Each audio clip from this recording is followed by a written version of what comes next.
I'm Fei Xiao, General of the Xianzhou Yaoqing. Now that we're acquainted, should the Astral Express run into any trouble, feel free to contact me. The Yaoqing will be there in an instant.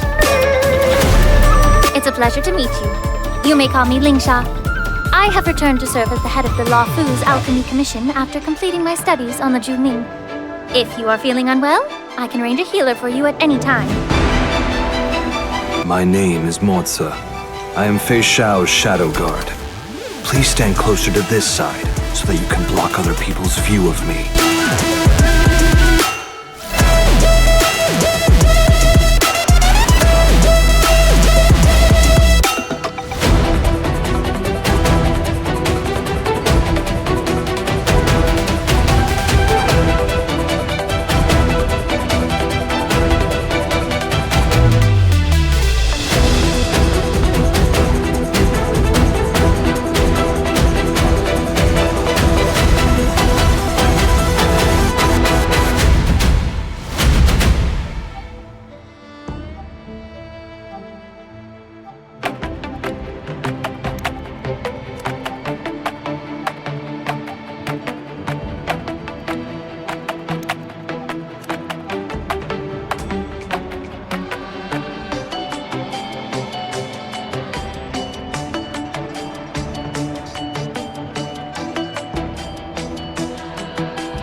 You're back!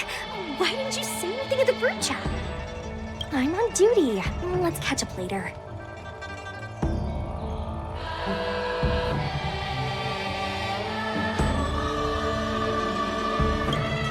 Because of someone important. So stop asking and be serious. I'm on duty right now. Stop hanging around here and find something better to do. Once I'm done in a few days, call up Lil Gwei and Hua and let's grab a meal at Aurum Alley. It's been ages since we hung out. Goodbye.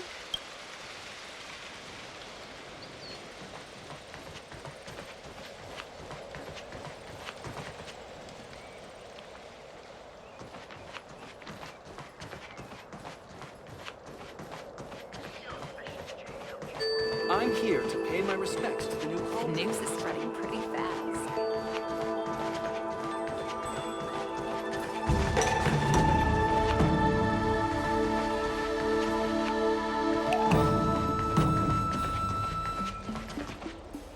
All these years, and the view of the Alchemy Commission hasn't changed a bit.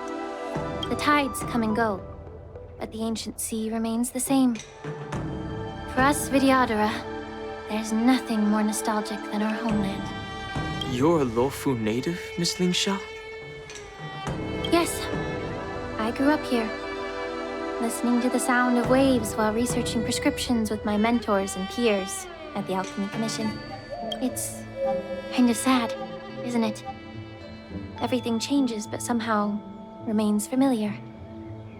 Just like you, Don Hung, I traveled far from home, and now I've returned. Seeing the familiar scenery brings back a hint of nostalgia. The view here would be even better without the ambrosial arbor. Oh, really? I think that towering tree looks pretty impressive.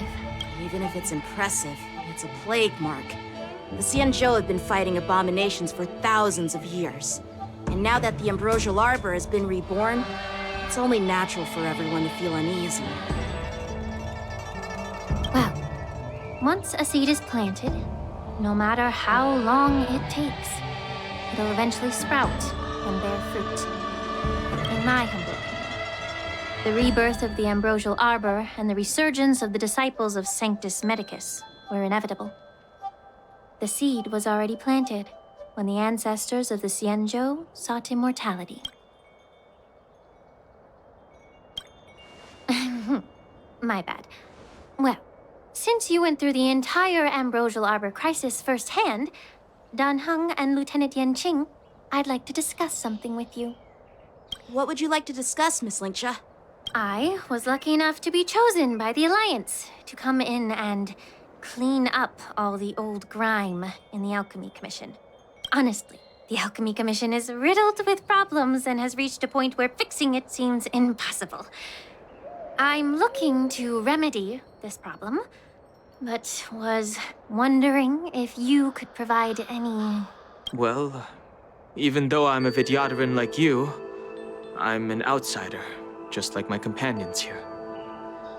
I can't really say much about a remedy, but I do have a piece of advice, Miss Lingsha. The Vidyadhara and the Alchemy Commission on the Luofu have always been intricately connected. If you cannot distance yourself from these ties, Miss Lingsha, changing the situation within the Alchemy Commission may be quite challenging. I may not know about politics, but I do know that the disciples of Sanctus Medicus have been operating within the Alchemy Commission for years. If you're determined to root them out, maybe you should discuss it with the General. I see. Thank you for your valuable insights. While the Lux Arrow from the Rainbow possesses unparalleled power to sever the ambrosial arbor, it can't sever mortals' desire to prolong their existence.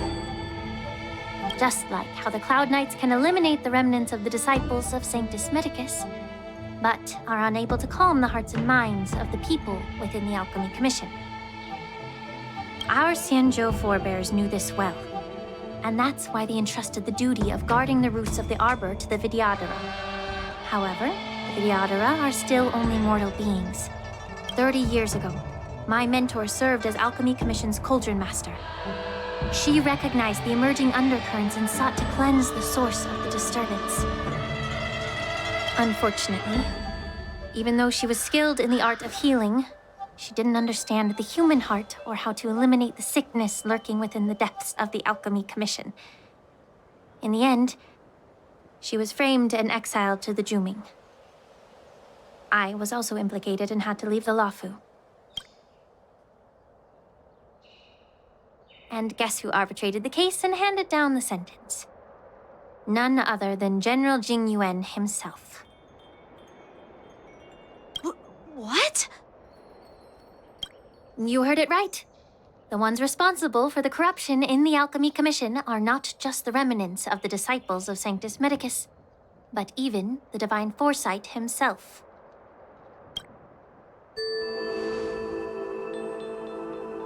Alas, why is your face turning pale, Yanqing? Don't worry about it. I understand that when someone holds a position of power, they may sometimes have to make tough decisions. I won't hold any personal grudges against him. Besides, at our age, holding personal grudges is a luxury we can't afford. Lingsha, you're back! I've been waiting ages for you.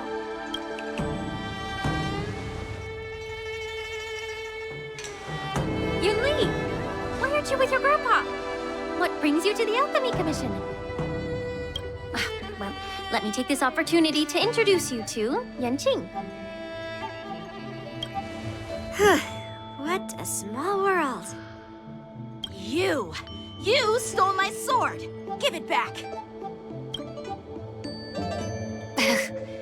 I see. Let's skip the introduction part then. Why do I keep bumping into you? Are you stalking me or something? Of course not. Unlike you, Miss Yunli, I have important things to take care of. You, on the other hand, seem to have all the time in the world to wander around without returning my sword. Grandpa used to say that a sword reflects its master. I talked to your sword, and it told me that you've been distracted. You hesitate when you should strike, and you struggle to stay calm when your sword is unsheathed. Now that I see you again, I realize your sword was right. It wasn't me who took your sword. It was you who lost focus. Do you really expect me to believe that nonsense? I've been taking it easy on you because you're a guest from the Juming, but you're not taking the hint. Don't people from the Juming know you're supposed to return what you've borrowed?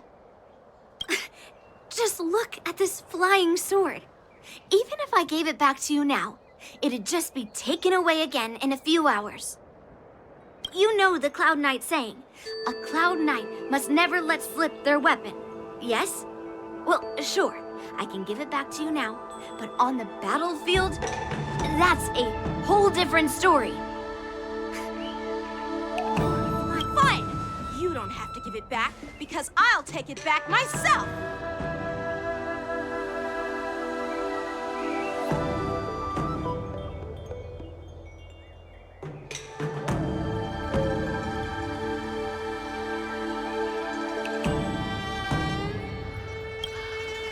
But which general should I call? Between these two, who do you think is tougher? Don't get me wrong, I'm just curious.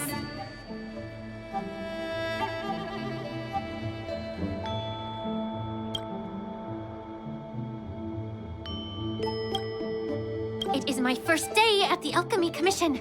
A brawl is definitely not how I imagined celebrating it. Well, since you don't approve, I won't draw my sword here. I didn't mean it in that way. Since you've already drawn your swords, you'd be disappointed if you didn't get to test one another, right? I've received reports that the delves near the Alchemy Commission are still infested with abominations. Seems like my predecessors left quite a mess. So, if you two want to determine who's better, why not focus on them instead of each other? Clearing out some abominations? Sounds boring. It's the Cloud Knight's duty to eliminate those abominations. You don't have to ask me twice, Miss Lingsha. I'll help you get rid of them. Oh, you think you're the only one who knows how to behave? If Lingsha needs anything, I'll gladly draw my sword and help her out. It's so heartwarming to see both of you being so sweet and caring. So then, shall we get going?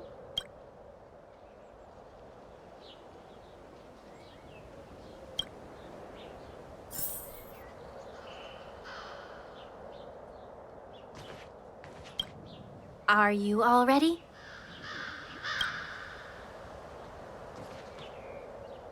Are you all ready?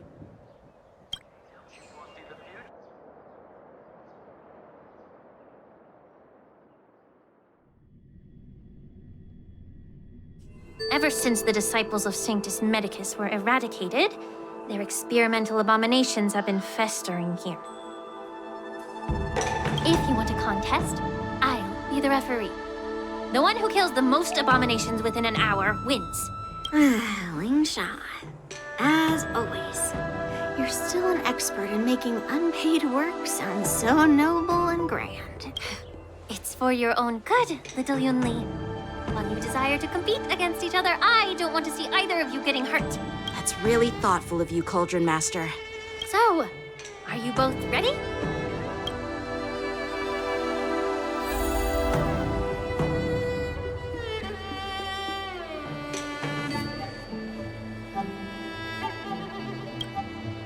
Ugh.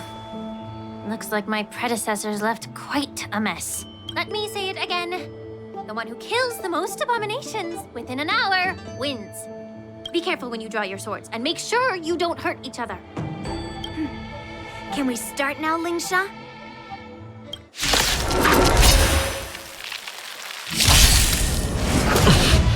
How many can you block?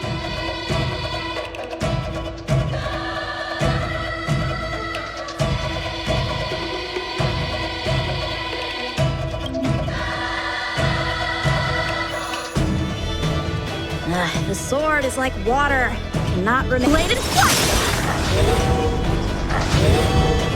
Let's improvise. I didn't expect someone who can't even hold on to the sword to actually have some skill.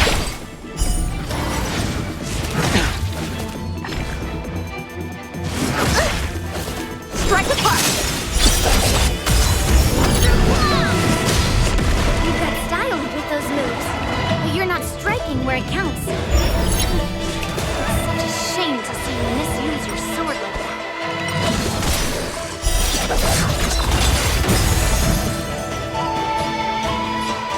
Dreams do come true. The mood is set. Let the show begin!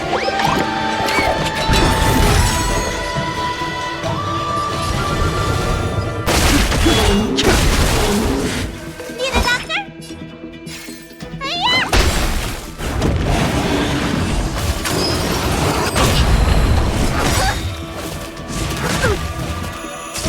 Time for sword play.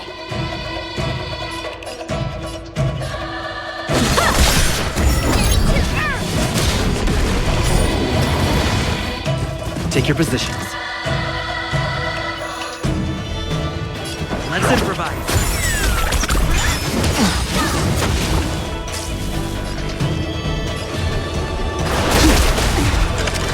Still the same one. Practice is over. Swords descend. You don't look so good. How many can you block?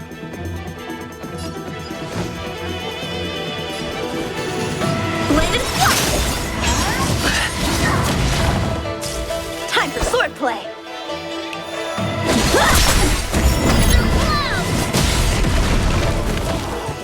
Stay in step. Dreams do come true. The mood is set. Let the show begin! I sense a storm. Awaken, dormant scales. World-cleansing dragon. You bully!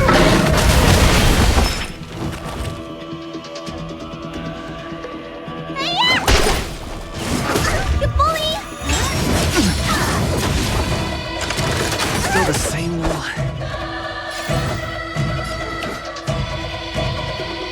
Strike apart! Did the rhythm get messed up? Let's improvise. The strength.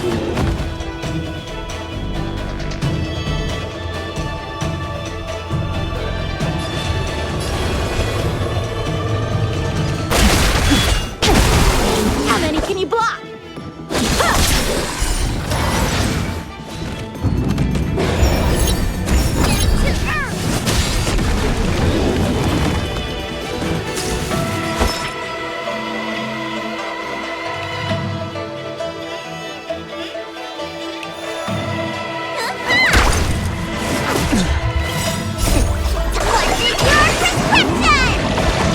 Great teamwork.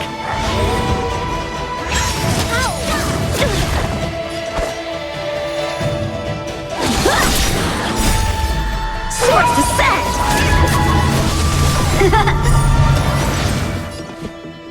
Dreams do come true.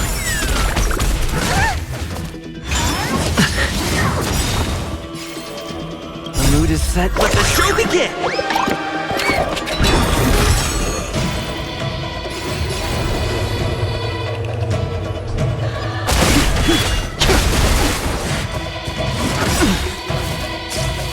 Awaken dormant scales. World cleansing dragon.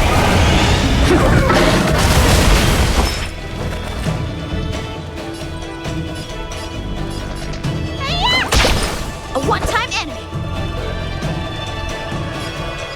Strike apart!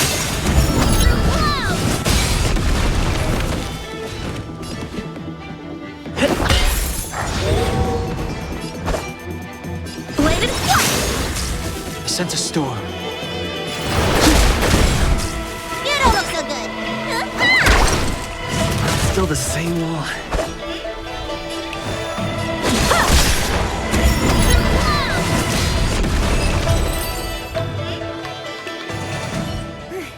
See?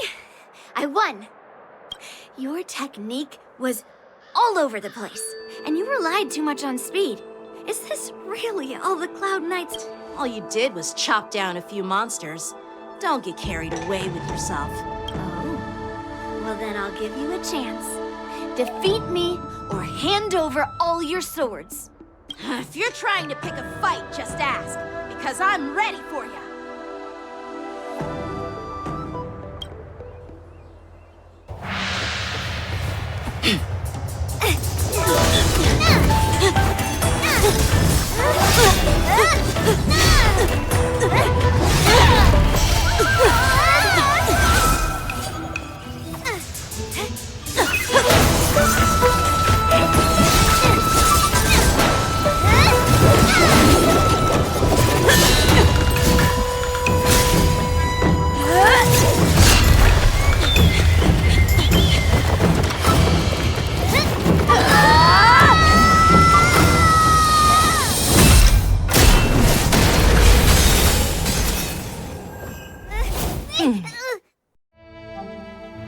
Well fought, my young friends.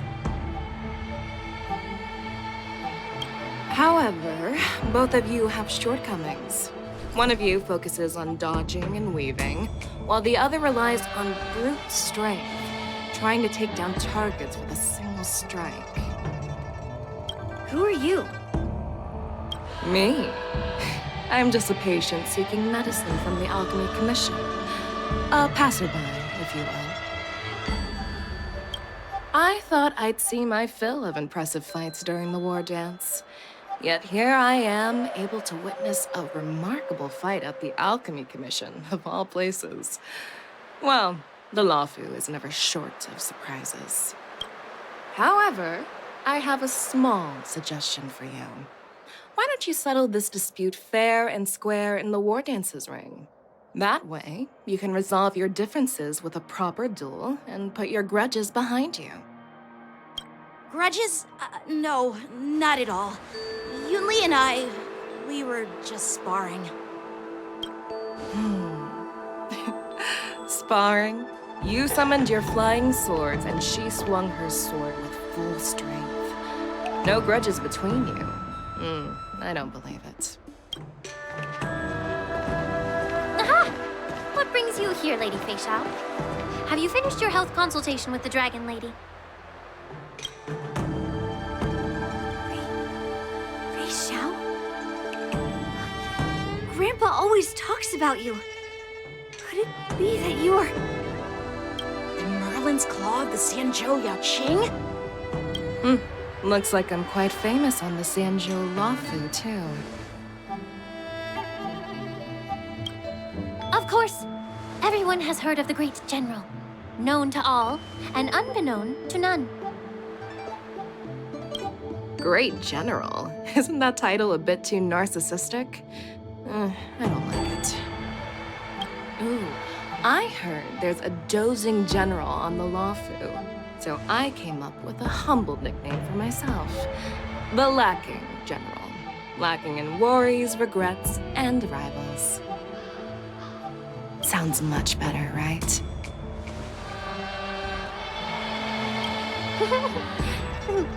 Yeah, that's a befitting title that sounds both humble and impressive. Now that the sparring session is over, Yanqing and Yunli, shouldn't you politely thank General Fei Shao for her guidance and bury the hatchet? Here's your sword. Keep it safe.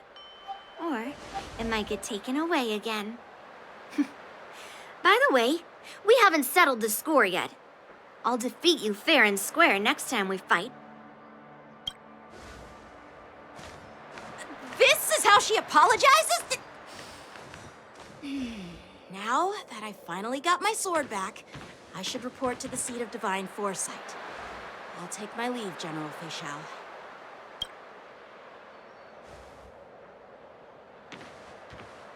Oh, by the way, Miss Lingsha, if you've got some free time, I'd like to invite you to the seat of divine foresight for a chat with General Jingyuan. I think there's more to those personal grudges you mentioned earlier.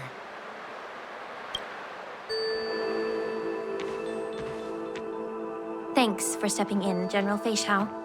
Otherwise, I'd have had to knock them out with my incense. Not at all. Just doing what you asked. How about we call it even as payment for the healer lady's consultation? Sorry, but even a general needs to pay their bills. We don't do credit here. And let's not forget, you'd have been waiting decades for a chance to see the Dragon Lady if it weren't for me. Well, you can always send the bill to the seat of divine foresight and say it's for mentoring those kids. After all, it was quite the effort splitting them up. I nearly had to get tough. Now, if you'll excuse me, I need to find a spot and get some fresh air.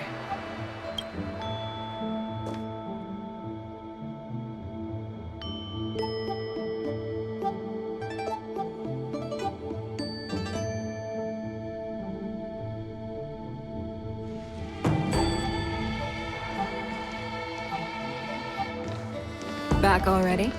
You've met with Jing Yuan and wandered around for a few hours. So, what do you think? It appears that the Divine Foresight is using this Wardance as a show of strength to convince everyone that the Luofu is prospering after the Ambrosial Arbor crisis. But... I know you're going to say but, right? But the influx of people attending the Wardance is like a breeding ground for disorder and rumors. One wrong move, and the Luofu could be in a world of chaos. The Cloud Knights on the streets remain vigilant, so at the very least, General Jing Yuan is aware of this. As for other matters, I'm unable to say. I'd prefer to be excused from future meetings with generals. I'm just a military healer. And now all of a sudden I'm thrust onto the center stage having cordial chats with two generals? My work doesn't lend itself to being in the limelight either. Just stop whining. At least you're in one piece, right? Before getting in touch with General Jing Yuan, I wanted to put aside my assumptions and see his momentum. That includes the overall bearing of the Cloud Knights on the street, what people are saying, and how those close to him behave. The might of an army dwells not within its pawns, but within the force of its collective momentum. Recognizing this fact reveals the true measure of power. Thanks for enlightening me, General. A perfectly clear statement turned confusing thanks to your translation. You've made me lose where I was now. Anyway, this is how I operate in battle, so you might as well get used to it. Are you treating General Jingyuan as your enemy? The longest-serving general of the Xianzhou Lafu. Do you think he'd have only a few enemies?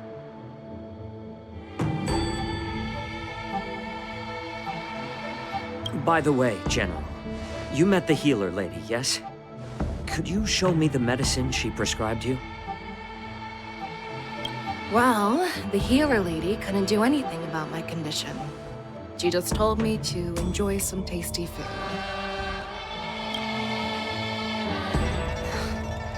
So not even the famed healer lady could help?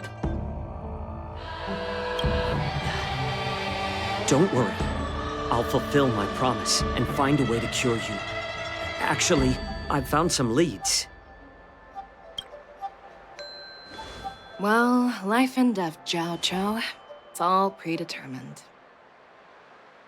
Upon starting my military career, I made a pledge that the rest of my life would be dedicated to being the Xianzhou spearhead, hunting down the abominations of abundance till the end of my days.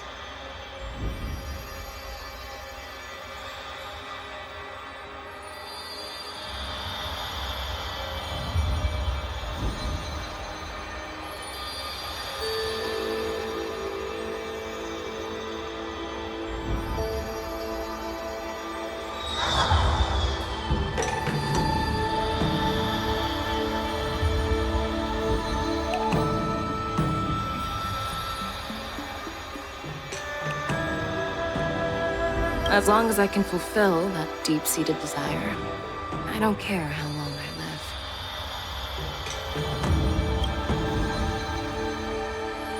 live. You asked if I view General Jingyuan as my enemy. No. My real enemy has always been myself.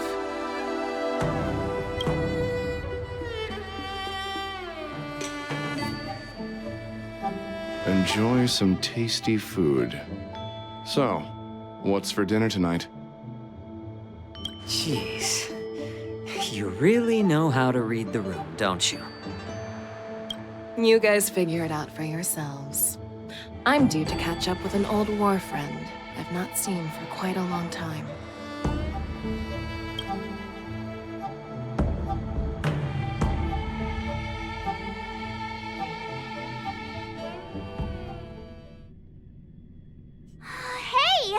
Was that the Yaoqing general who just dropped in out of nowhere? Oh, she's so awesome. I mean, when Yun Li swung that massive sword, she just casually blocked her attack with ease. Mine too. Yeah. But to go up against Yun Li is quite impressive, you know? That aura of heroism and grace. It almost makes me want to learn Xianzhou swordplay. You think so too, right?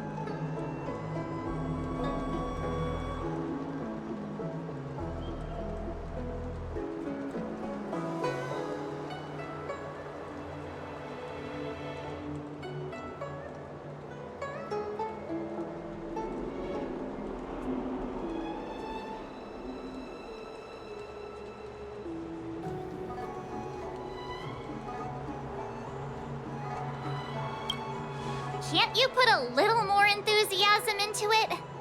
Thanks for the kind words, Miss March. The Wardance is coming up, and I've been chosen to represent the Cloud Knights in the ceremony.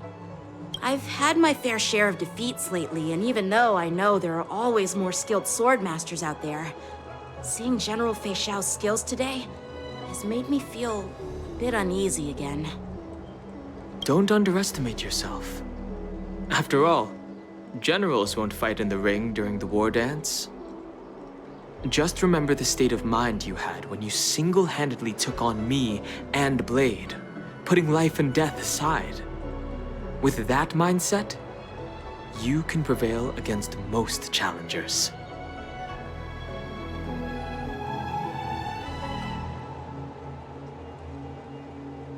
I see. Thanks for the advice, Master Dan Heng. By the way, now that today's events are over, General Jing Yuan wants to invite all of you to the Seat of Divine Foresight. He has something important to discuss. I bet it's about how to deal with the generals from the Yao Qing and the Zhu Ming. I really don't want to get caught up in grown-up games so soon. I just hope Generals Fei Xiao and Huaiyan can see the truth. We don't need any more chaos on the Luofu before the war dance.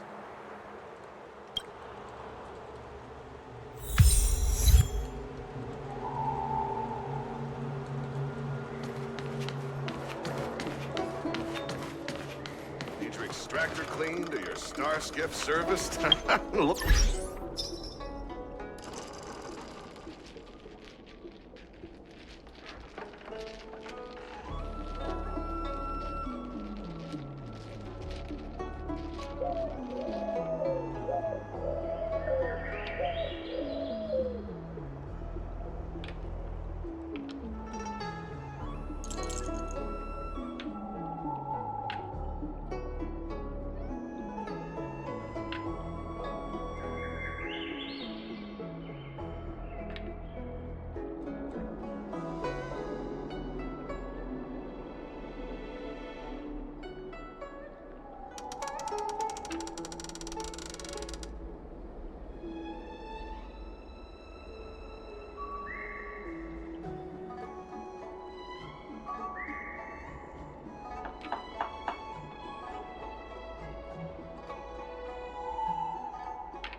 I don't believe in ghosts.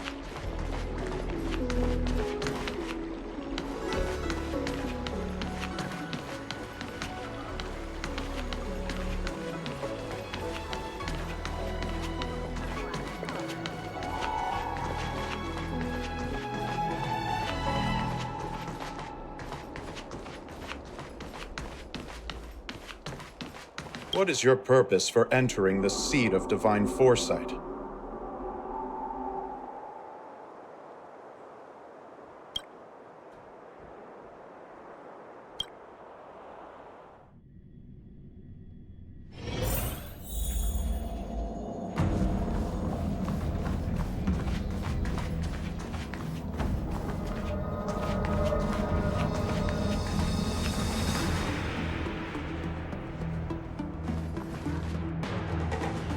Earlier at the Palace of Astral, I introduced these guests from the Astral Express to you, Elder White. But with all the people around, we only exchanged pleasantries. Now, I'd like to officially introduce them to you.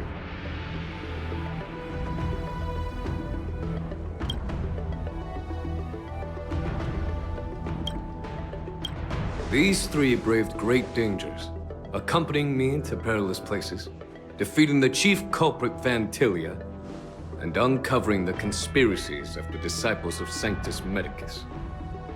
If you wish to know more, please, feel free to ask us. Well, I skimmed through the reports about the Arbor's rebirth from the Master Diviner Hu Xuan. She's been summoned to the Yuchue for questioning. There are a lot of doubts within the Alliance about this whole situation. But despite all that, I believe in you. Since you joined the ranks, you have repeatedly achieved remarkable feats.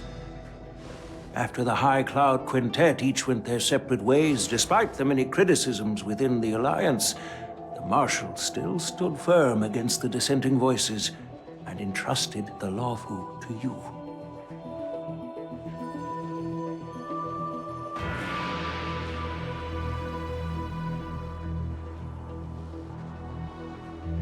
Over the years, you've served the Alliance with loyalty and wisdom. You've taken down abominations in Thalassa, rescued the Xianzhou Yuchue from a siege, and destroyed the demonic planet summoned by the denizens of abundance. I still remember those battles vividly. There are fools who doubt your loyalty. They're happy to see the divine foresight fail because it gives them some kind of sick satisfaction. They haven't achieved anything of their own, so they feed off the failures of others. But I've seen enough failures in my time, and I want to believe that your loyalty has never wavered. So, General Fei Xiao of the Yaoqing is the only one investigating the Ambrosial Arbor crisis on behalf of the Alliance?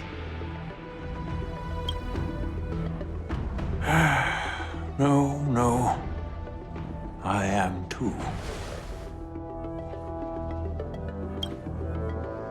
This old man's words always catch me off guard.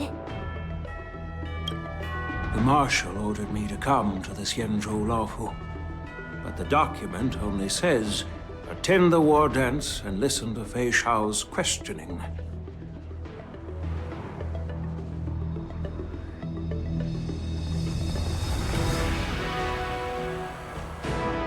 The Marshal is well aware of Jing Yuan's purpose in holding the ceremony and understands the situation he is facing. She mentioned it because she believes both issues are important. Thanks for your kindness and sincerity, Elder Huayan. But is it appropriate to tell everyone here about the Marshal's orders? By introducing the Express's witnesses to me alone, aren't you aiming to discern the intentions behind both my actions and Fei Xiao's, and whether there's any discord between us?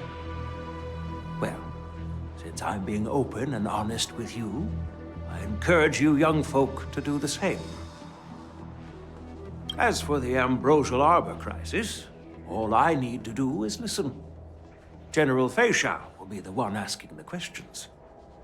To be honest, I'm more concerned about the timely start of the Wardance. Oh, by the way, I've prepared a gift for the Wardance.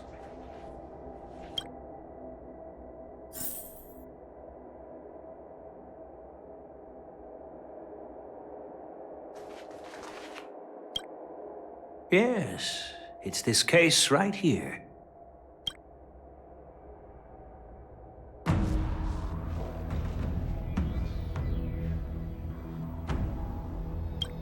There will be numerous contests and celebrations during the Wardance, and the main event will be the Ringmaster's Challenge. The host will dispatch a skilled warrior to take on challengers from all over the cosmos, showcasing the excellent martial arts of the Xianzhou Lawfu. When you mentioned that the Astral Express would be attending the ceremony, I thought the High Elder of the Lawfu would be the Ringmaster. You humor me, Elder Huayan. The healer lady is just a young lady who knows nothing about martial arts. How can I assign her as the Ringmaster? I'm no match to you when it comes to joking. What's this box for? Why don't you open it, General Huayan? This sword case is intended for the Wardance's award. It's empty now, but in a few days, a precious sword will be delivered and stored inside. I don't mean to boast about our skills, but this sword represents the pinnacle of the Zhuming's craftsmanship. It has a legendary history, full of heroic tales from foreign lands, tales that are too detailed to be summarized in just a few words. Since the delegation delivering the sword hasn't arrived yet, I'll just leave the case here for now. I've been wondering who would be worthy of such a sword. And then it hit me. I can award it to the champion of the Ringmaster's Challenge. The ceremony's champion is sure to be a perfect match for the sword. Moreover, I hear that Yanqing is an excellent swordmaster, and that he will be representing the Lawfu as the Ringmaster, so it seems like a perfect gift for him. Thank you for your generosity, Elder Huayan. If you want to give me a sword, just say the word, Grandpa. No need to beat around the bush. You've got confidence, my girl, but I don't think you can best Yanqing. I know you're all about swords, Miss Yunli. It's just a shame that it's the sword that ultimately chooses its rightful master. Yeah, and even if someone gets their hands on such a precious sword, it'll probably end up in someone else's. The outcome of our duel at the Alchemy Commission is still up in the air. Since you're interested, why don't you represent the Xianzhou Juming and challenge me in the ring? That's exactly what I had in mind. Nobody knows who's gonna come out on top. It could be me, could be someone else. It'll probably be me. But whatever happens, it won't be him.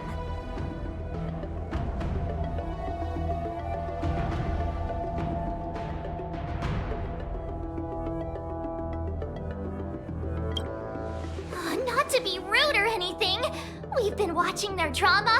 I'm dying to find out who beats who. Quiet down. We have other guests here. I've prepared this sword to add some excitement to the ceremony, not to have you two squabble. It's not a good look for the Alliance. While you both seem confident that you'll win, you need to remember there can only be one winner and one loser in the ring, which could lead to hard feelings. Naturally, I have an idea. We don't know who the winner will be, and it might not be either of you. But if you're eyeing that prize, you'll need to work together. I want you to take on an apprentice who will take part in the war dance and win at least one match. How does that make sense? In my humble opinion, while a Cloud Knight is commendable by securing victories, it's even more so to pass on your skills and spread the way of swordplay. I'd be greatly pleased if this apprentice could represent the Express in the war dance by displaying their Cloud Knight flair and prowess. Well, Elder Huayan's idea is quite interesting. Imparting swordplay skills requires teamwork, and both the winner and the loser will learn a valuable lesson regardless of the outcome. The question is, whom should the two of them take as an apprentice?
I noticed just now that Miss March seemed quite interested in the outcome of your sword fight.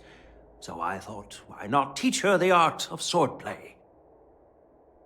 Oh, wait! Are you serious, General? Why am I being dragged into this all of a sudden? I've never practiced swordplay before. I'm a total newbie. You really think I can learn it? Well, you'll probably realize I have no hope and give up on me. And that'd be so embarrassing.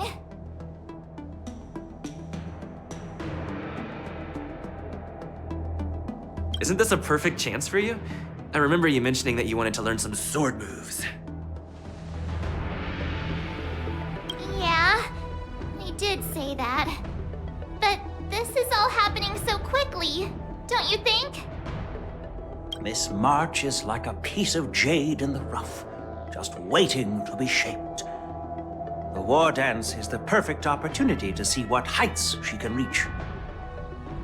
I appreciate your kind words, General YN. But won't teaching me swordplay be a waste of Yanqing and Yunli's time? They should be preparing for the ceremony. Plus, I heard that each swordmaster has their own special moves. What if they let something slip while teaching me? If everyone knows each other's tactics, won't that make it hard to catch people off guard during the war dance?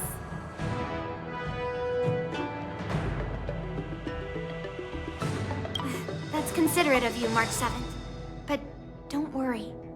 It'll take you at least a decade of hard training before you can even start learning special moves. No need to freak out. A few Juming swordplay tricks will mean you'll be more than equipped. Really? Looks like March's curiosity has been piqued. The whole point is to know each other's moves. Defeating your opponent in just one move? How boring would that be? Plus, what really decides a swordsman's fate isn't some special move. It's the solid fundamentals. So Miss Yunli has already agreed. What do you say, Yanqing? General, I haven't graduated yet. How can I be qualified to teach swordplay to others?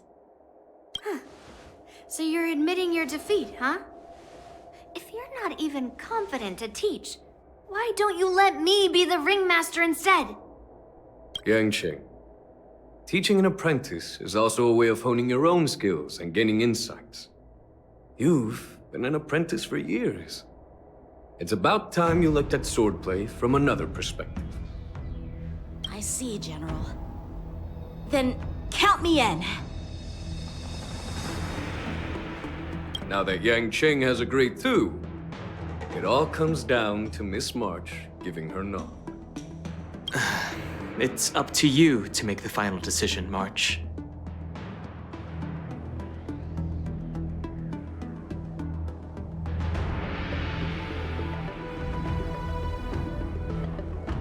At least that way, I won't have to worry about you accidentally shooting me in the butt all the time. Hey, I've never missed my target. Then I'm on board.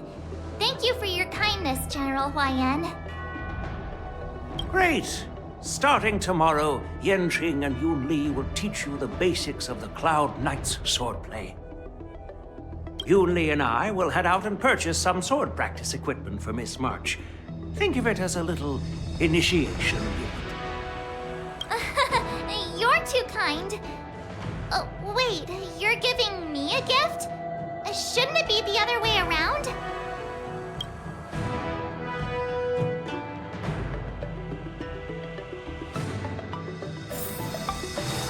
General Huayan's gone. Wait, why does something feel off about what we talked about? I think we strayed off topic. How did things even get to this point? Yeah, I brought you here because the General said he had some important matters to discuss. But how in the world did Yunli and I suddenly become Miss March's swordplay mentors? Because General Huayan wants us to stick around on the Luofu for some time.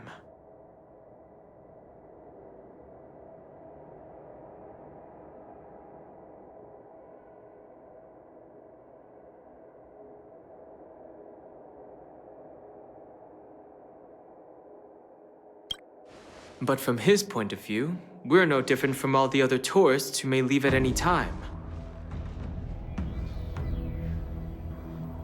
Since the crew's actions were mentioned in the Luofu's operations log were given to the Alliance, he probably wants to see firsthand if we're as capable as the report claims, or if we're just some made-up excuse to save face.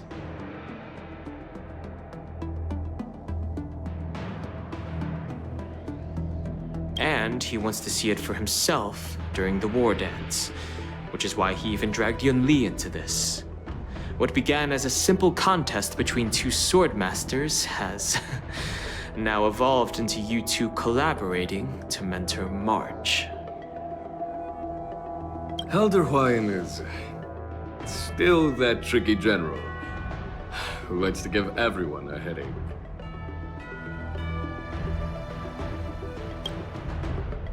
My apologies. Truth be told, I invited all of you to the ceremony because I wished for you to act as my witnesses. I apologize for not disclosing this information earlier.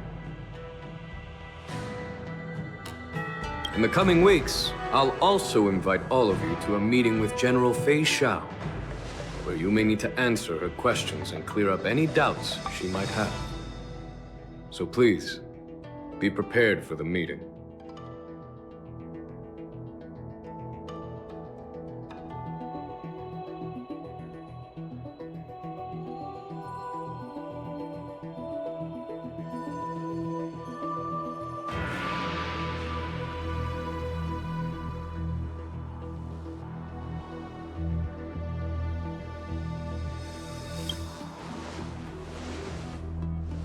Did we do something wrong? We really did save the Luofu, so why do you want to sneak off like we're fugitives? Don't worry. No matter what happens, I'll stay here as a witness and answer any questions she might have. Thank you, everyone. General, I know there isn't much I can do to share your burden, but... As the Luofu Ringmaster, I won't let anyone defeat me in the Wardance.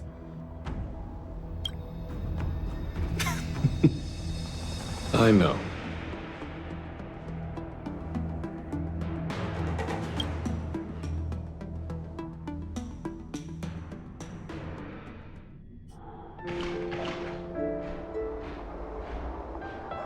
The illustrious Merlin's Claw waiting for me? And for so long, too? It's quite an honor. It's been a while, General Fei Xiao. It's been 30 years since we last saw each other. Right, Yukong? Yes. Back then, you were the vanguard of the Yao Qing's Verdant Knights, and I was a pilot of the Luofu's Rainbow Orbit Fleet. Who would have thought that upon meeting again, you'd be a general, and I'd have given up flying? Really does feel like a lifetime ago. Well, I wouldn't say I haven't seen you in 30 years. After all, your great victories are announced through the Yellow Bell resonance system every day. So I'm well aware of your great feats. How's your health holding up? Still stable, I suppose. Do you still remember the medic who saved me in battle? That healer with the odd name and peculiar temperament. What was his name again? Was it Pichu? Or Kachio? Jiao Chou. He's been my retainer and personal healer, delegated by the Alchemy Commission from the Xianzhou Yao Qing. Over the years, he's dedicated himself to managing my condition. It's thanks to him that I'm still in good health today. Given my background, I'm happy to have made it this far. I'm relieved to know that you're safe and sound. Well then, since you and Elder Huayan are here, I imagine you must have received orders from the Marshal? As your friend, may I ask how the Alliance intends to punish the General of the Luofu? The Arbor's rebirth has frightened the elders who lurk behind the scenes. They fear the resurgence of abominations, much like what happened 30 years ago. Although the report from the Lawfu explained all the details, we don't know if the Ruin Legion really invaded, or how exactly the Stellaron Hunters and the Astral Express became involved. This puzzle has many missing pieces. As you know, the fugitive Jing Liu, who mysteriously disappeared many years ago, has resurfaced. This time, she has brought along an outworlder and a coffin, claiming to offer the Marshal a method to fight against the Eons. The Lawfu Preceptor has also leveled accusations against Jing Yuan for neglecting the Alliance's principles.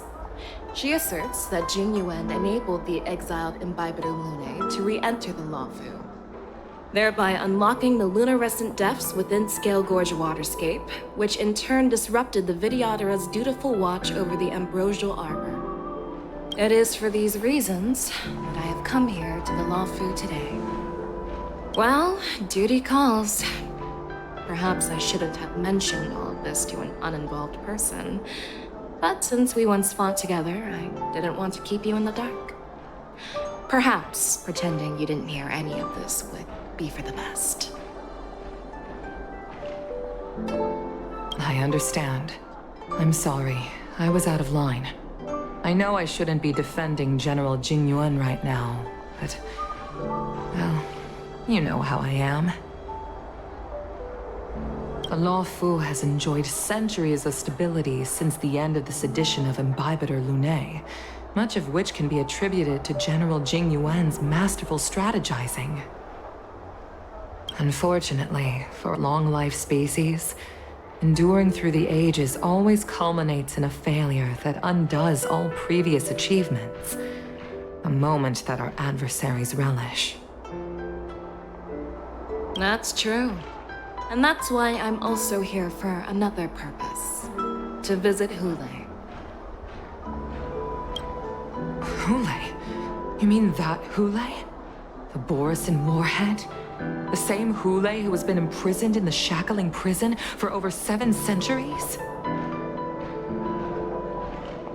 The nemesis of the Foxians who will never be forgiven and shall be imprisoned until the end of the cosmos. I can't quite remember the exact wording, but yes, the very same Hulei.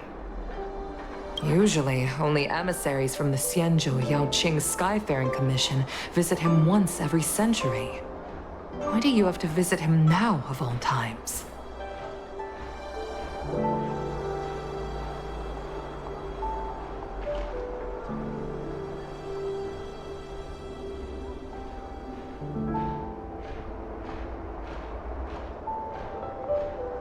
The Foxians and the Alliance made a pact to combat the abominations, aiming to achieve justice and free their kin.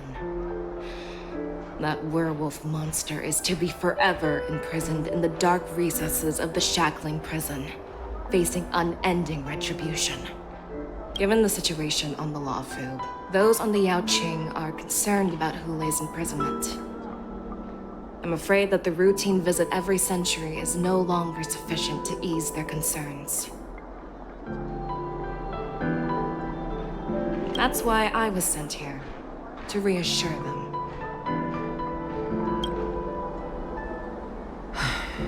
It's all bad news.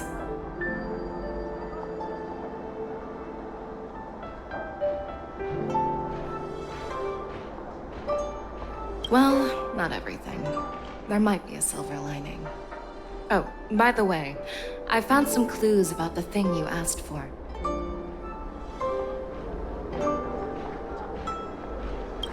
Tell me more. The Verdant Knights followed the route you mentioned and discovered the wreckage of the Whistling Flame ship. Unfortunately, there were no survivors and no cargo.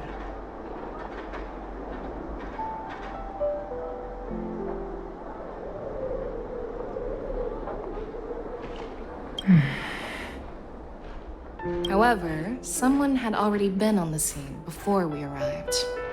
Our people? Or someone from the IPC? No, neither. Yukong, have you heard of a person named Ron May?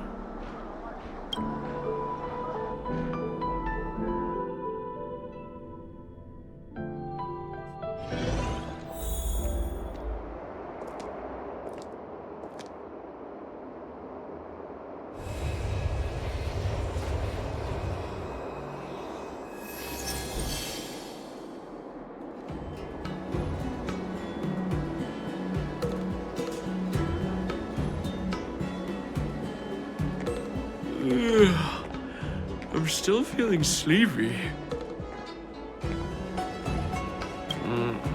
Did I oversleep? Where did March and Donham go?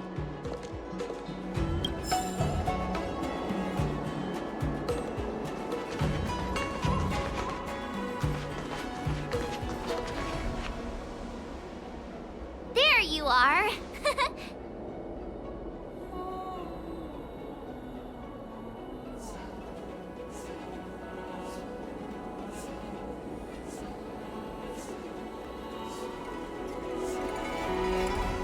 You haven't forgotten about our promise to General Huayan, have you? I woke up especially early so I can start teaching Miss March swordplay. Hey, why are you blushing, Master Yanqing? This is, the first time someone has called me Master. I need to, get used to it. Let me make it clear. Swordplay training is about improving your body, mind, and strength. It's not a casual game you can master overnight. I promised General Huayan that I'd teach you Cloud Knight swordplay, so you can participate in the Wardance and defeat at least one opponent. I'll do my best, but if you break your master's rules...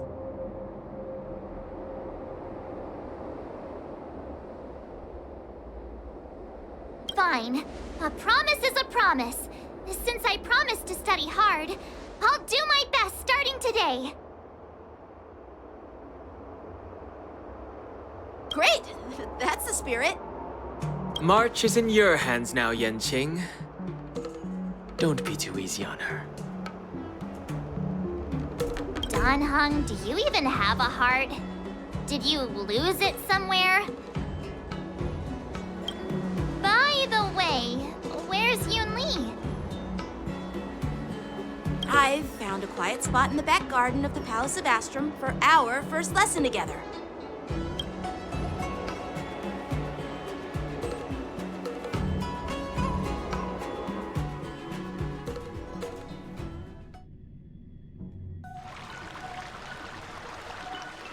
Seriously? It's the first day, and you two are already late? Why is everyone on the Luofu so laid back? So disappointing.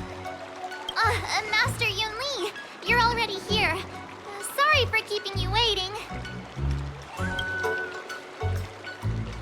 Oh, wait. Were you trying to teach her in secret? That's sneaky. I'm just showing you what Luofu etiquette is all about. She might be my apprentice, but it's customary for the master to personally escort their apprentice to the place of learning. As the host, I'll be teaching Miss March the essence of Luofu swordplay, after which she'll emerge victorious in the Wardance ring. You won't be complaining about Luofu swordplay then. Stand aside, rookie. Let me show you how we Ju-Ming sword masters treat their apprentices. Quickly, over here, Miss March. This is a reverse mentorship gift from me to you. I hope you put it to good use. What's this? Xianzhou clothing? It's so beautiful! Sword practice requires precise movements. This outfit is tailored to fit perfectly and allows for smooth movements. I even added some small accessories. I put a lot of thought into it. You're awesome, Master Yunli! See? See? How can you compete with me? I'll teach March 7th the essence of Ju-Ming swordplay so she can win the contest with my sword skills. Actually, I've prepared something too. Huh? You have a gift for me too, Master Yanqing? Since you want to learn swordplay, Miss March, you'll need suitable weapons. So, I went out of my way to prepare a pair of swords overnight. Unfortunately, I didn't have time to ask the craftsman to customize the swords for you. But I did my best to choose ones that look nice and are suitable for a beginner. I hope you like them, Miss March. Thank you, Master Yanqing! Bet you didn't see that one coming, did you, Yun Li? The real competition is just getting started. I'm so lucky to have two great masters. But why does it feel like things are getting a bit weird?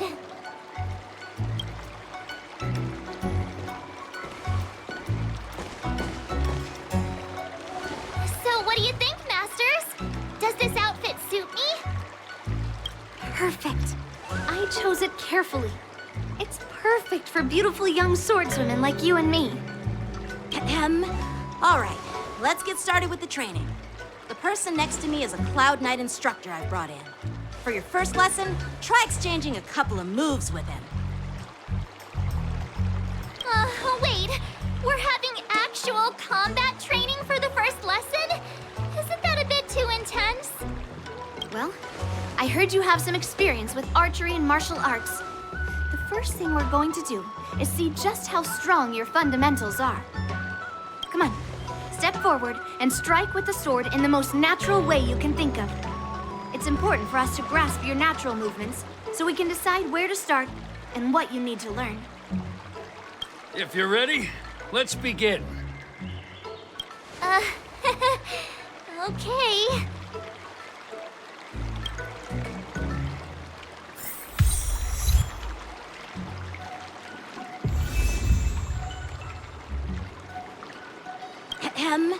All right, let's get started with the training. The person next to me is a Cloud Knight instructor I've brought in. For your first lesson, try exchanging a couple of moves with him.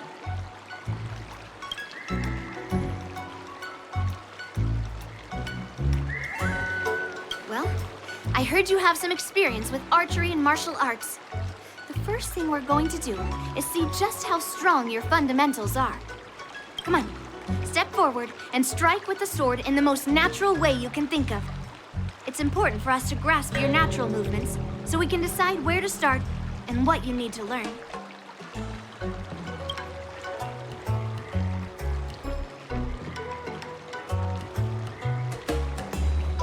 Are you ready? Yeah, I'm ready. But please go easy on me. Then I apologize in advance, Miss March.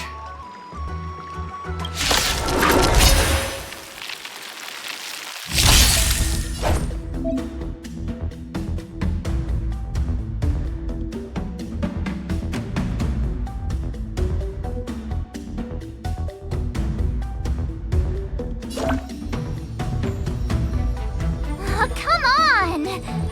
Let me fight. Please have some tea. Close attention, Miss March.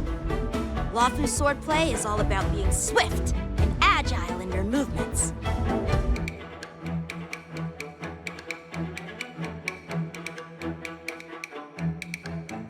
The sword is like water. It cannot remain still. Strike with heart! Right on time. Ignore him. Strength is everything. Strike! Yes, you! Like this? Well done! Yeah! How many can you block? Bladed flush! Right on time. Yes, you! Time for swordplay.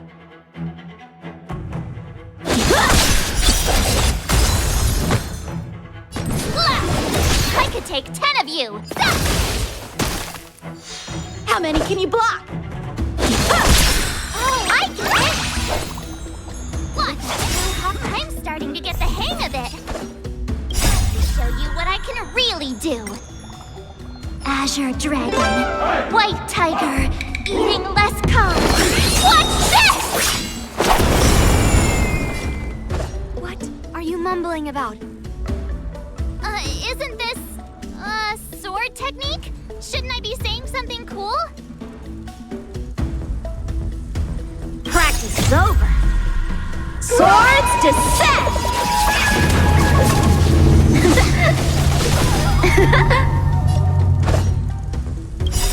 I'll melt you all down.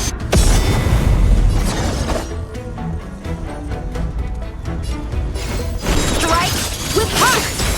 You'll make for good practice. Pardon my manners. Clouds severing mountains!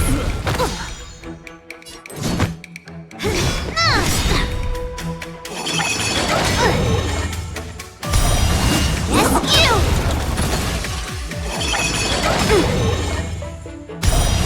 Right on time.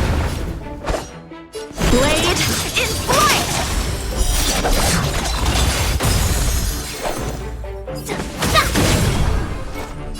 A one-time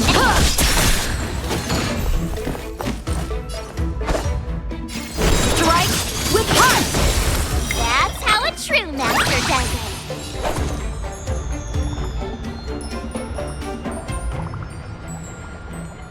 All right, let's check out this move.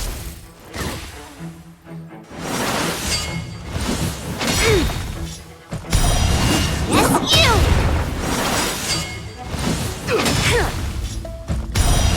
Right on time. The outcome lies within the self, not the sword. Rock-shattering slash! Clouds cleave the path!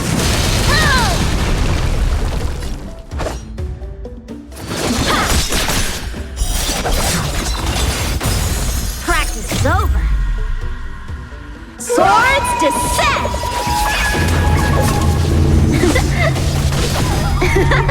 I could take 10 of you. Time to show you what I can really do. Azure Dragon, White Tiger, eating less carbs. What's this?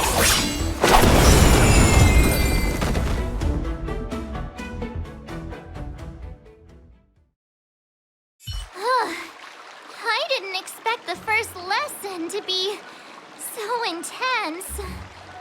Miss March has quick hands and a flexible body. She's a perfect fit for practicing Lawfu swordplay. However, she lacks strength, and her strikes were a bit unfocused. But don't worry, it's totally normal for beginners. Once she starts practicing Juming swordplay, she'll make heaps of progress.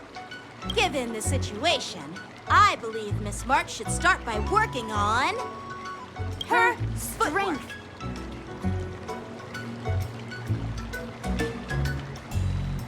Seriously, do you actually know anything about swordplay, or what? I could ask you the same thing. Dual swords require agility. So what's more important than footwork? Instead of focusing on her strengths, we should address her weaknesses. The drawback of wielding two swords is not generating enough force. What good is being quick on your feet if you don't have strength? It's not like we're dancing here. Skilled sword masters know how to play to their strengths and work on their weaknesses. Start with what you're good at, then tackle your weaknesses. That's the right way to learn. You're quite the theorist, huh? Theorist? You claim to be able to talk to swords. So what does that make you? A lunatic? Hey, it's only my first lesson, and you're already arguing. Come on, calm down, masters.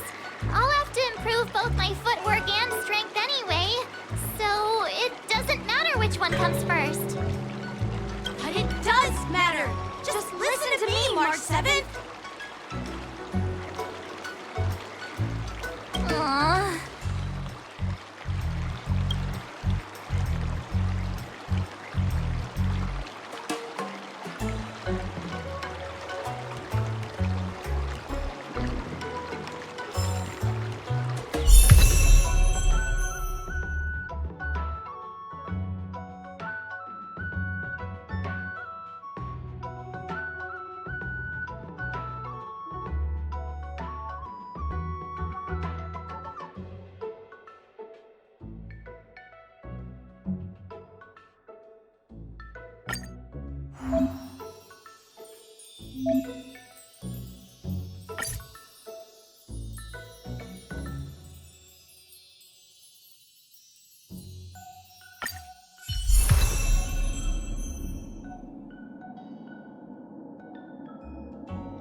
Let me see.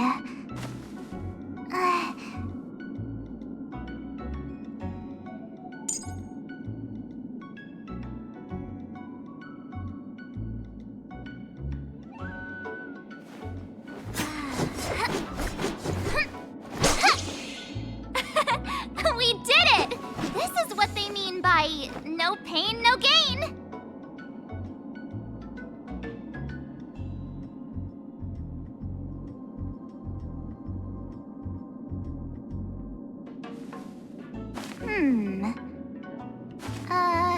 Let me see.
You can never have enough skills!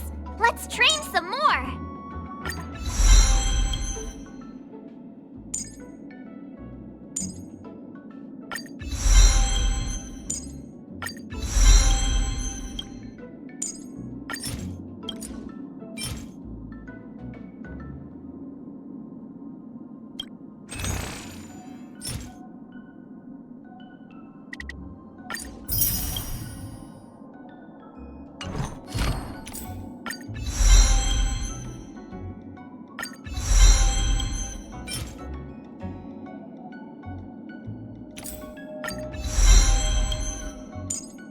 You can never have enough skills!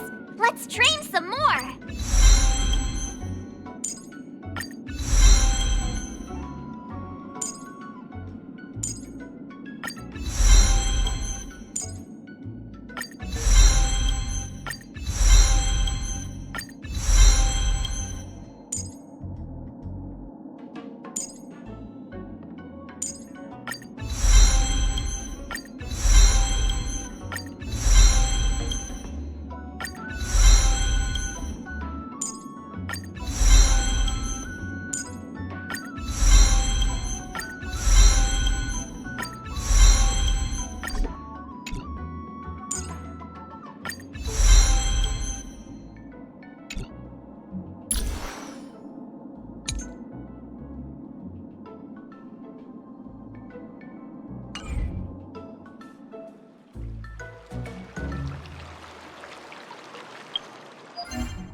Dear Himeko, Mr. Yang, and Pom Pom, we're all good here on the Xianzhou Lafu, so no need to worry. By the way, how's your trip going? As for me, I've somehow become the apprentice to 2 Cloud Knight sword masters, and I've been honing my sword skills with their guidance. One of them is Yanqing, the boy we've all met before. The other is Yun Li, the granddaughter of General Hua Yan from the Xianzhou Juming. Both masters are super strict, giving me a real taste of how hard sword training can be. I tried to drag him into this, but he refused. Then I tried to rope Dan Heng in, but Master Yanqing wouldn't have it. Still, I didn't let the difficulty get to me. In just a few weeks, my sword skills have improved a lot. Both my masters think I have unique talents in swordplay, and are literally fighting each other to teach me their skills. Thanks to their guidance, I've actually made some progress. When I get back to the Express, I'll definitely show off my skills and impress you all. Looking forward to your reply. Yours, March 7th.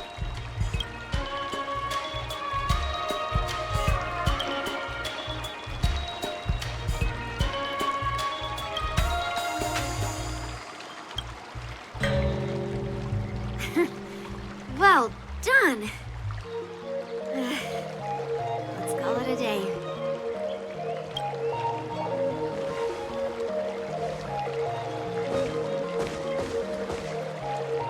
Miss March's sword skills are really coming along. She'll hold her own just fine in the Wardance.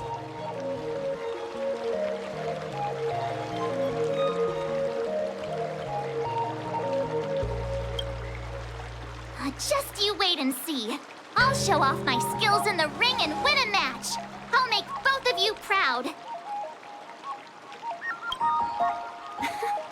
Can you believe it? March 7th has actually become a pretty decent swordmaster in such a short time. Now I understand why Grandpa always had a grin on his face while training me. Are you sure he wasn't laughing at you? Oh, shut up!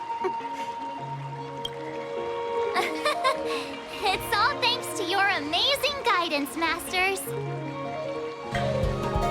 Miss March, you're really getting the hang of wielding dual swords.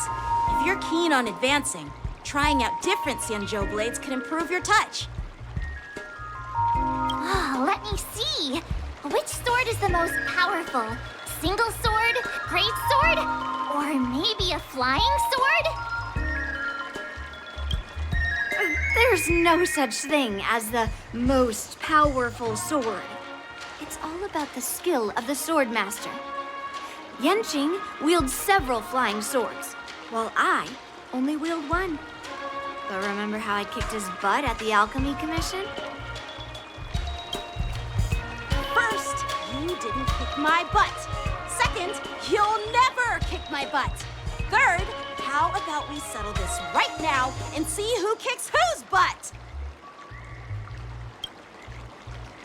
Yeah, I'm up for that.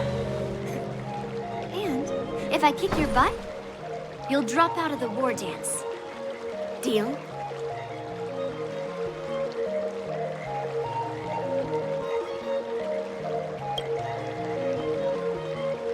Why are you two arguing again? I thought things had been improving between you lately. There was talk that the leading disciples of the Luofu and Juming generals were supposed to face off in the war dance, but for some reason, they suddenly teamed up to train an apprentice of their own. Turns out, the rumors are true.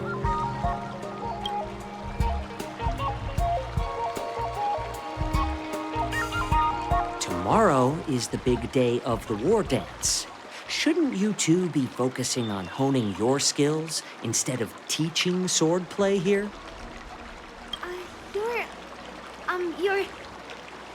Oh, that's right. You're the pink-haired fox from the Yaoqing.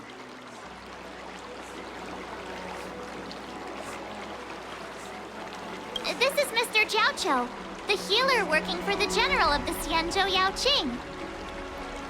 Ah, got it. So, you're the participant attending the war dance on behalf of the Yaoqing. And you were trying to sneak a peek at our training? Sorry for the misunderstanding. I don't know anything about martial arts. I'm just here on the general's orders to take care of some official business. I didn't mean to interrupt your training.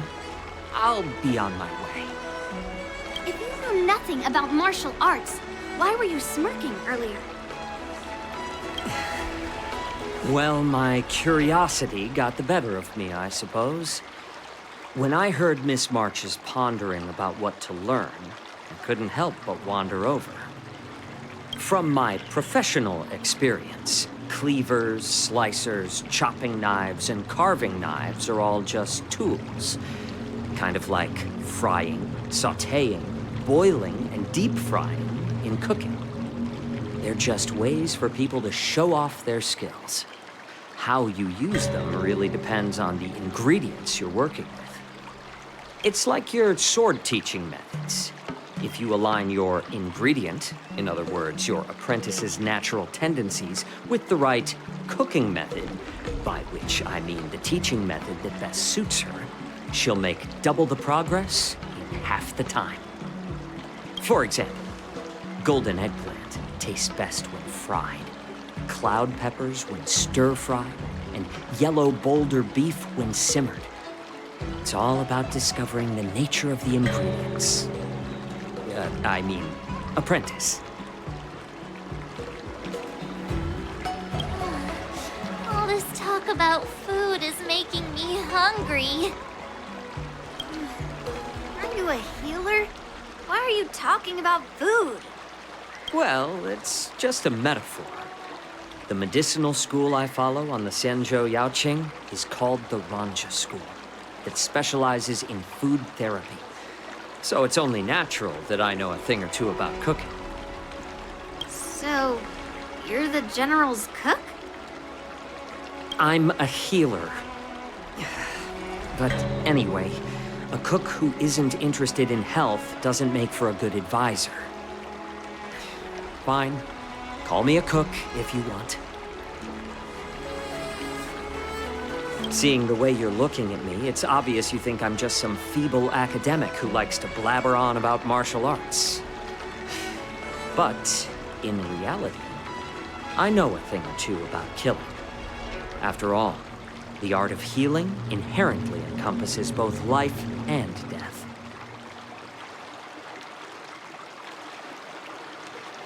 Why is this guy suddenly getting all serious with kids? Do you recognize this bottle of medicine in my hand? No. This is called tumble dust, an extract from an exotic flower named Yabra. Ugh, is it poison? Well, it depends on how it's used.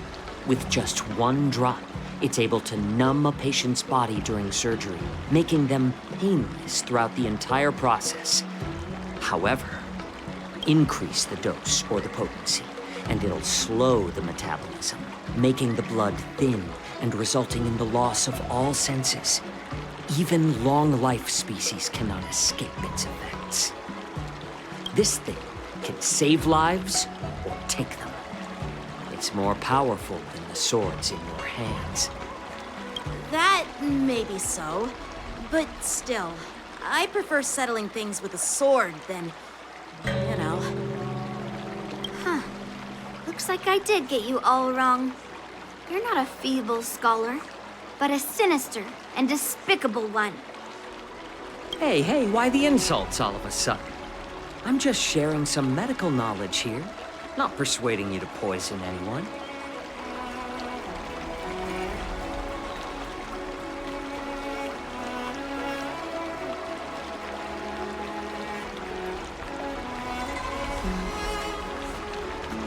Seems like you get real excited when talking about poison. I can't tell if that's an honorable thing or sinister. Picture this.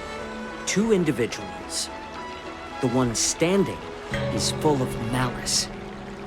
The other lying down is honorable and righteous. How can the one who's lying down label the one standing as sinister? In the throes of combat, where life and death hinge on a singular moment, every idea fades into nothingness. The only thing that matters is staying alive. Surviving the battlefield reshapes all notions of worth, be it integrity or treachery. In my eyes, their significance is negligible. Perhaps you've underestimated Yunli and me, Mr. Jiaoqiu. We may be young, but we've seen our fair share of war. Well, then you should know that the Wardance is nothing more than a contest.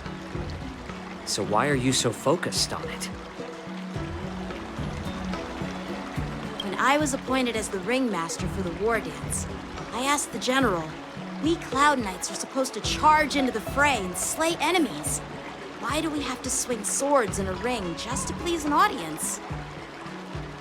And this is how the general replied.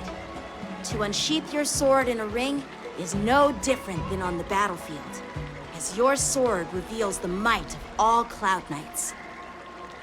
The Wardance is the perfect chance to showcase martial virtue and forge alliances from all over the cosmos.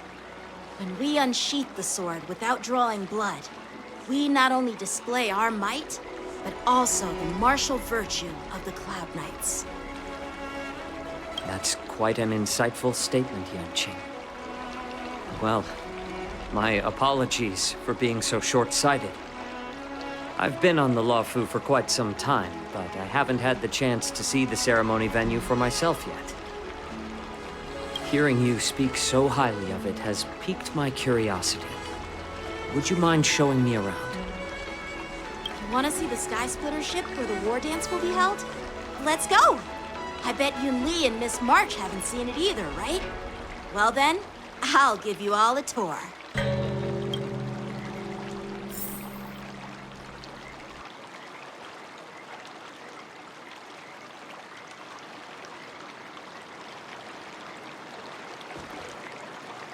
Surviving the battlefield reshapes all notions of worth, be it integrity or treachery. In my eyes, their significance is negligible.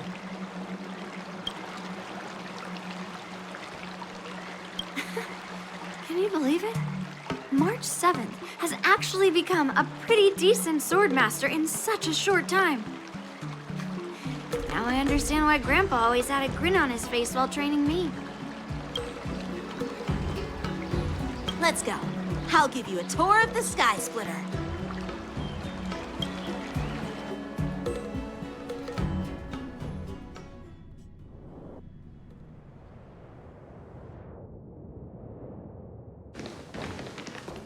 Looks like a lot of other visitors have also come to catch a glimpse of the Sky Splitter.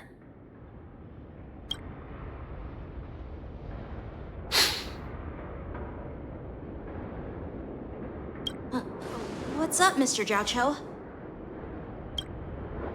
No, it's nothing.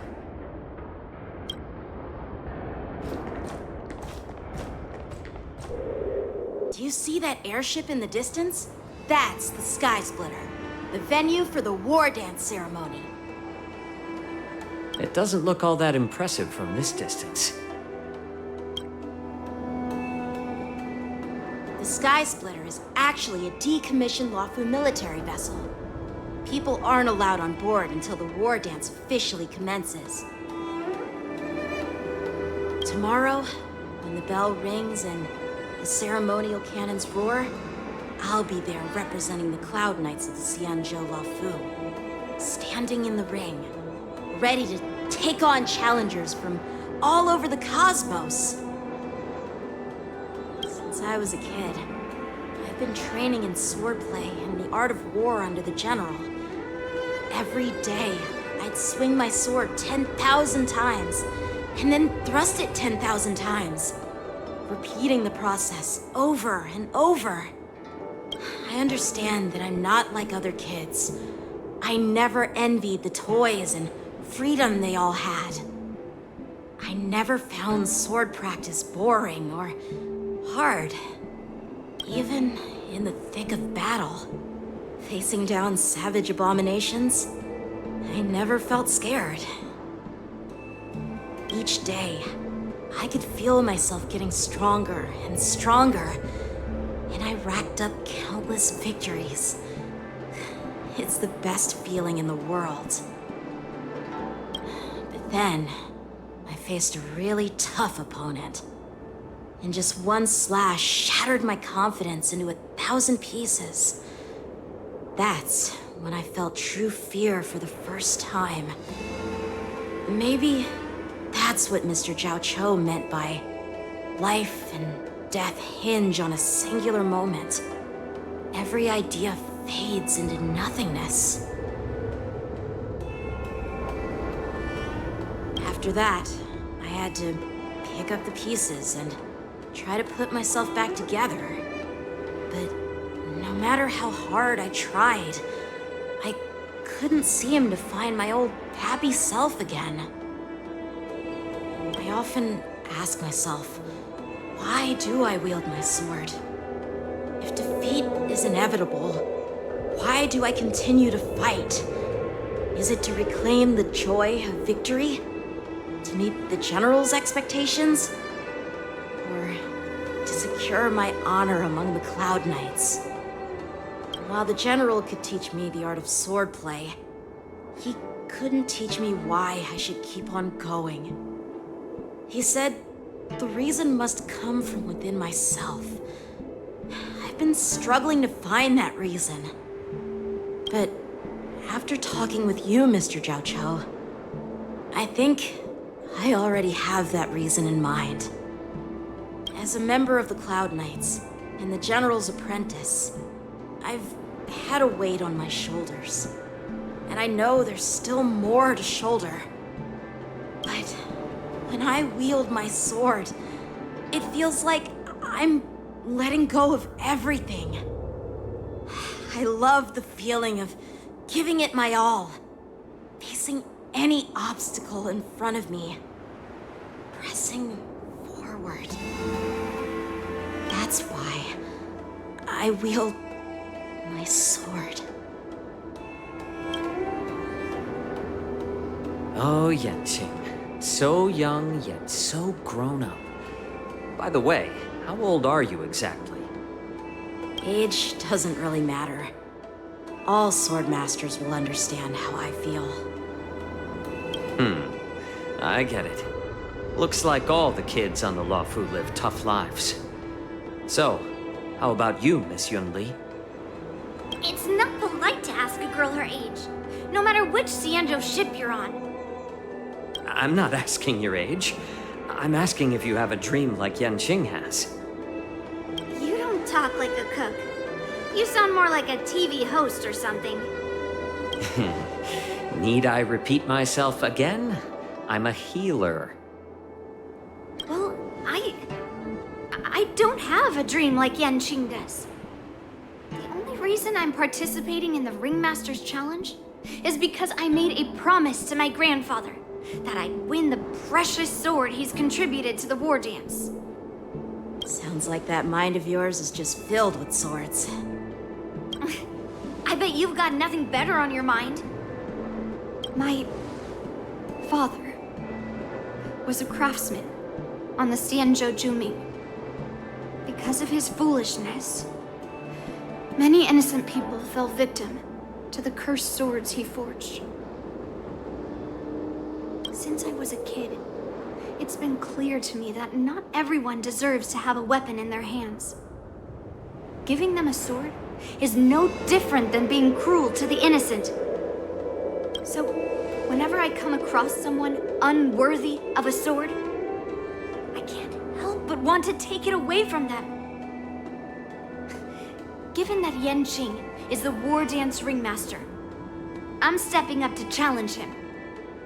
To ensure the precious sword doesn't fall into the hands of an unworthy master.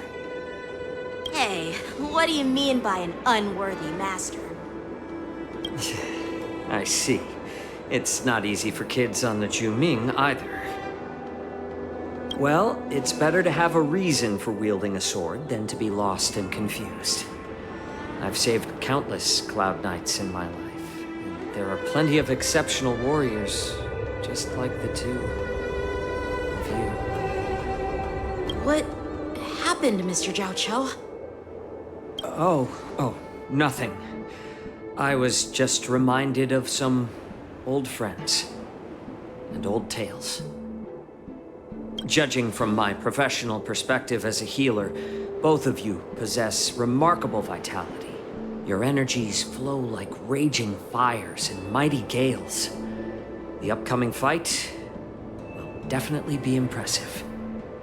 Well, we've seen the Sky Splitter and toured the Stargazer Navalia. I guess it's time to say goodbye for now. What? You're leaving already? But you haven't asked me about my dreams. I've been working hard too, you know. It's getting late, Miss March. Unlike you lot, I'm a grown-up bound by responsibilities and duties. The tasks entrusted to me by the General won't complete themselves. By the way, Yenqing, is it normal to have so many people wandering around in an automated area like the Stargazer Navalia? Actually, this is a restricted area. But since you're all guests, I made an exception, so you could take a look around. I understand. Well, I'll take my leave. I wish you both the best of luck in the ring tomorrow.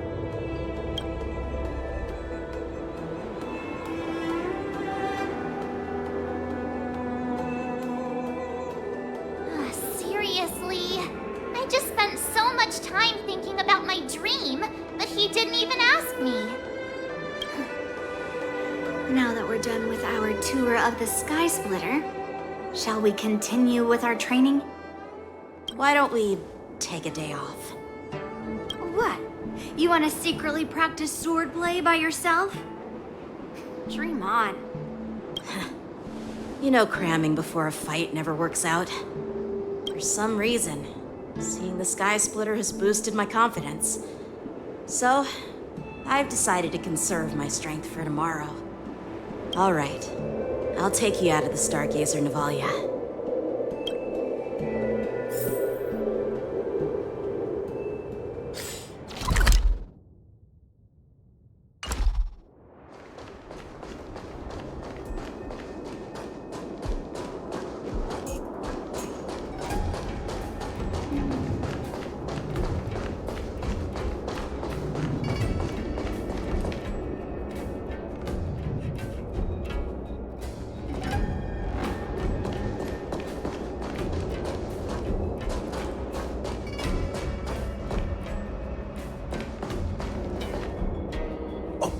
Shut up, Red Fang! This is not a beast ship. I need some time to take care of things.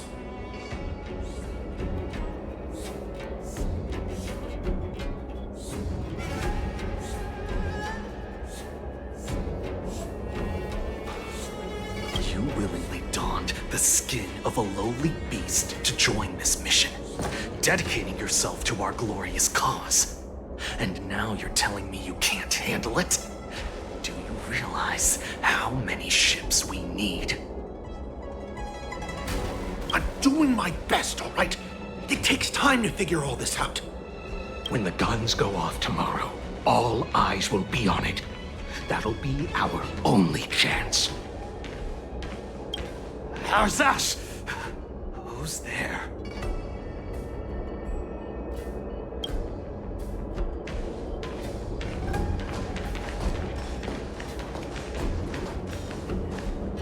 Who are you guys? An impromptu inspection. Why are there outsiders loitering in Stargazer Navalia? And a bunch of kids at that. Hey, kids, didn't your parents ever tell you to stay away from the Stargazer Navalia?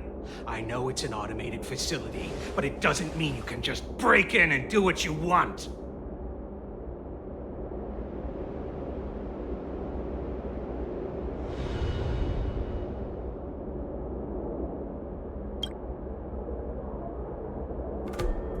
Sorry.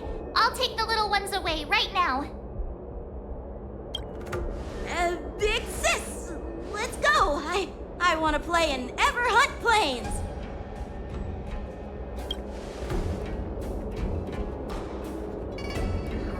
Everhunt Plains? Yeah, sure. Big sis will take you there.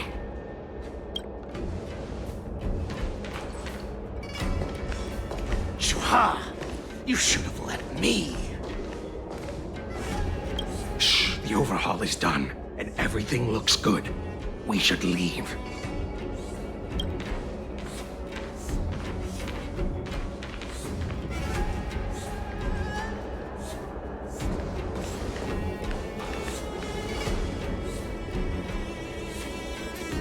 Could you repeat what you just said, Yenqing? What did I say? Big sis, let's go. I want to play in Everhunt Plains. Come on. Can't you read the room? Something is definitely off about the 3 people we just met. Yeah, anyone could see that. I just wanted to hear you say it again. That pink-haired fox tried to say something. I'm pretty sure he sensed something fishy. Since he's not familiar with this place, he just dropped us a hint. But you didn't seem to be paying attention at all. I knew that from the beginning.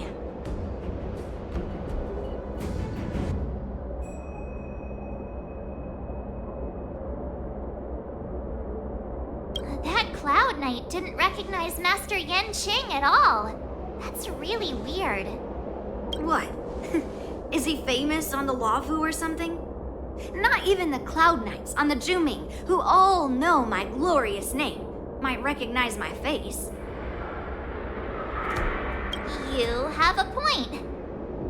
A Cloud Knight, a member from the Skyfaring Commission, and a craftsman. They're from various departments, and the reason for the overhaul seems legit. But one of them blurted out some weird language just now. Did you hear that? I have a feeling that if we secretly tail them, we'll definitely catch these guys in the act. Follow my lead, and be careful not to blow our cover.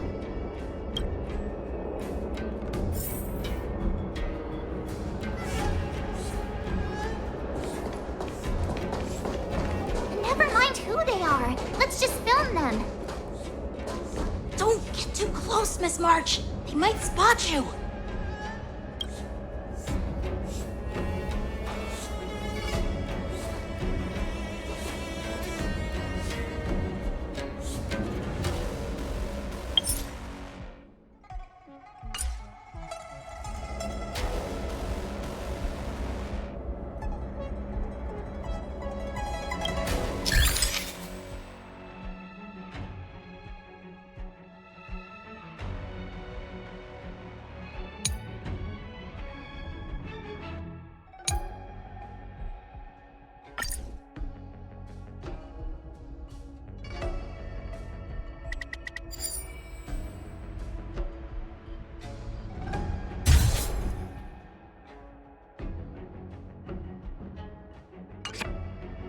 We should have just killed those lowly beasts.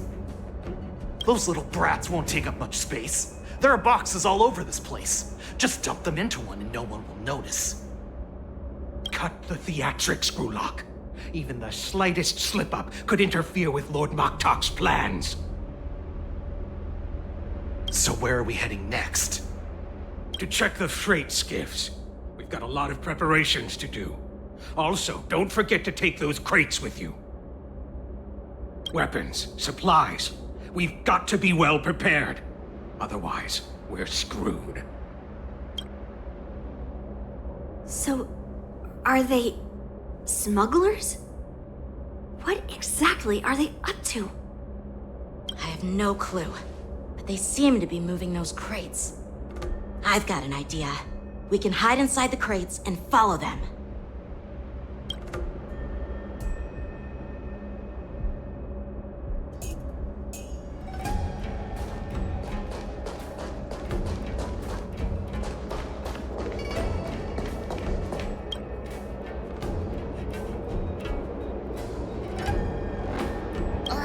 So cramped in here. I can hardly breathe. Just hang in there.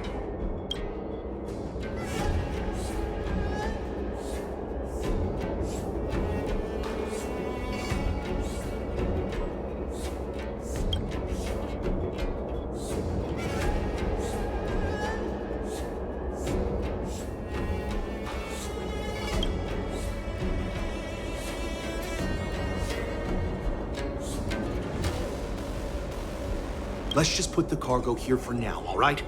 Then we'll move on to inspect the ships. Lord Moktok said that as soon as we're done, we're to board the freight skiff and leave this place. Don't worry, I've changed the shipping schedule. You two, come with me. Is it just me? I keep smelling that stench of lowly beasts everywhere we go. Don't be so paranoid.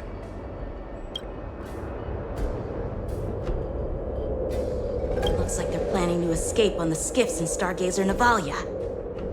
They keep talking about their plans, but where do they come from? And what do they want to do on the Xianzhou?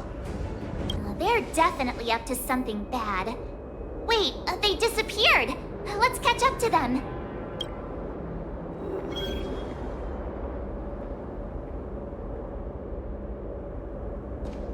Tread softly, breathe quietly, and make sure to keep an eye on them.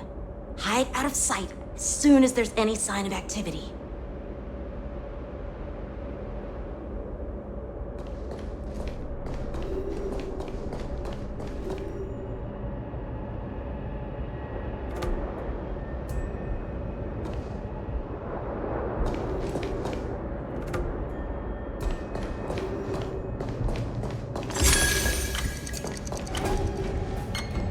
Watch out! They're on high alert!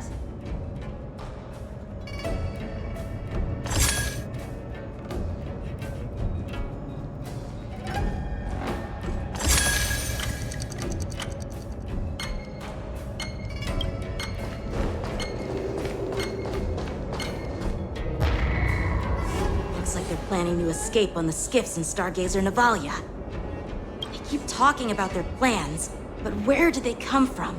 And what do they want to do on the Xianzhou? They're definitely up to something bad. Wait, they disappeared! Let's catch up to them.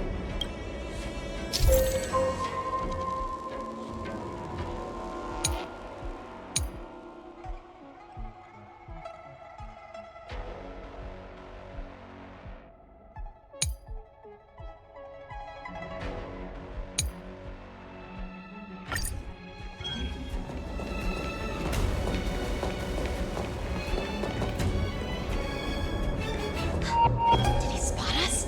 Quickly, hide!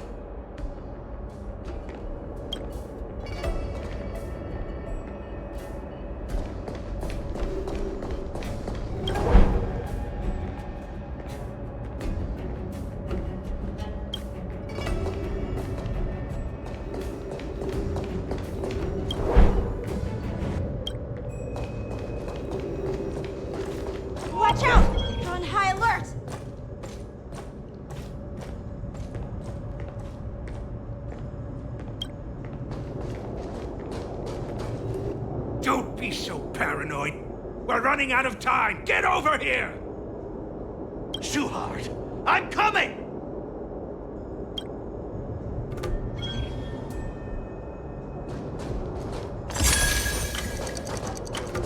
They're leaving. We should catch up to them. Quickly!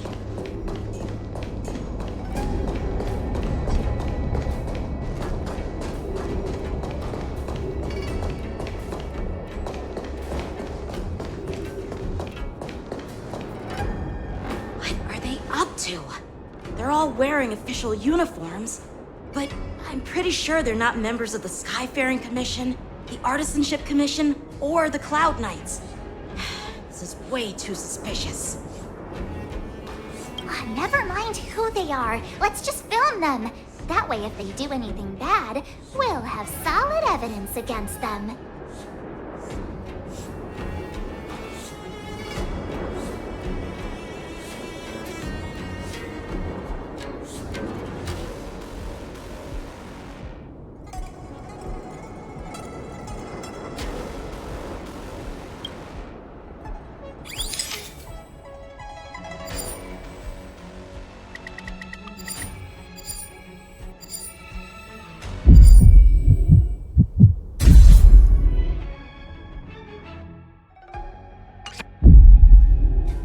Look at this.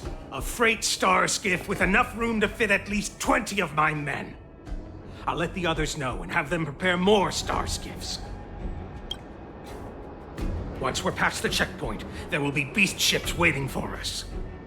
Lord Moktok is ready. The revival of our ancient bloodline all hinges on this operation.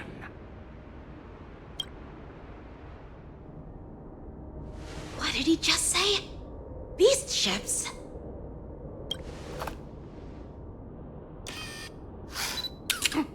Who's there? It's those brats! I told you to get rid of them, but you didn't listen, you idiot! Wipe them all out!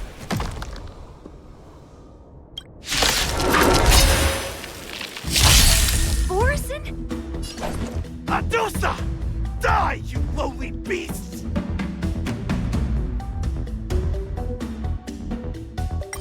Nice job!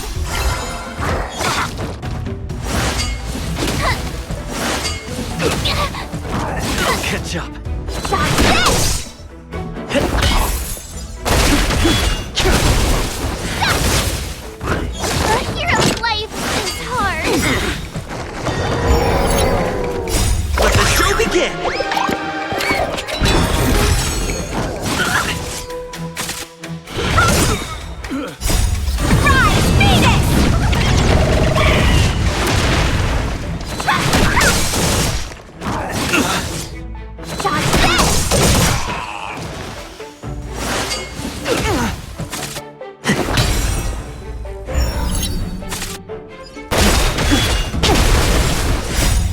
Cleansing Dragon.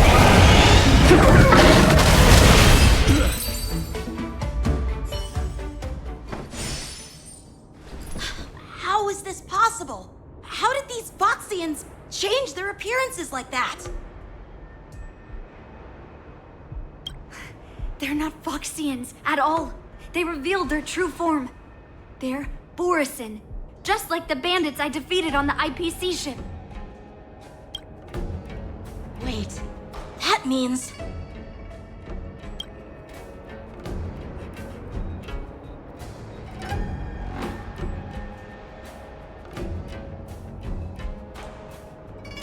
Well, how did the Borison manage to infiltrate the Cienjo? It's not just a simple disguise of wearing our clothing and shaving their whiskers. They're somehow able to alter their appearance to be indistinguishable from Foxians. They even have official IDs for the Skyfaring Commission, the Artisanship Commission, and even the Cloud Knights? Let me check this fake Cloud Knight's tag. Maybe it'll give us some clues. Lujun, an officer of the Patrol Defense Squad? Wait! What's the matter? I encountered a patrol officer named Lu Jun before. It was a few weeks ago, when we were transporting the Borison prisoners. If they can forge official identities and move around the Xianzhou without raising suspicion... Oh no, this is bad. Even worse. If you find one cockroach on the Express, it usually means... There are more Borison hiding on the Xianzhou. I bet their plan is much bigger than just stealing information. We've got to report this to the Seat of Divine Foresight.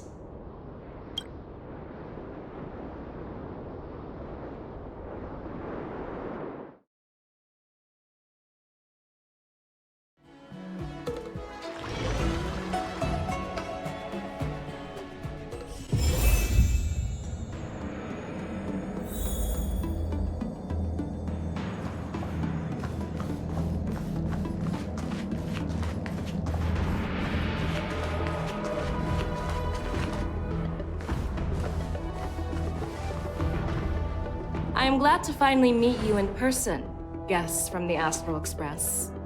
I'm Fei Xiao, the General of the Xianzhou Yaoqing.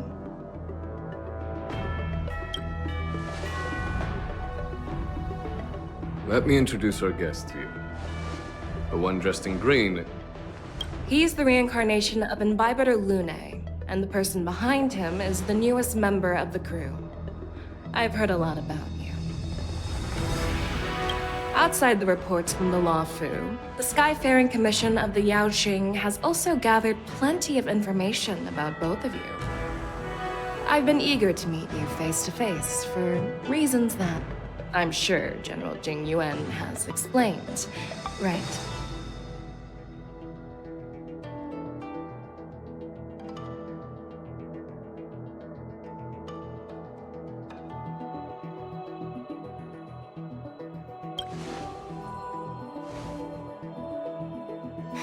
That's right. But don't worry, this isn't a trial. I just want to have a chat with you and get a better understanding of the facts. According to General Jing Yuan's report, the Ruin Legion is to blame for the Ambrosial Arbor crisis, and all Arbiter Generals should pay attention to the Ruin Author's movements.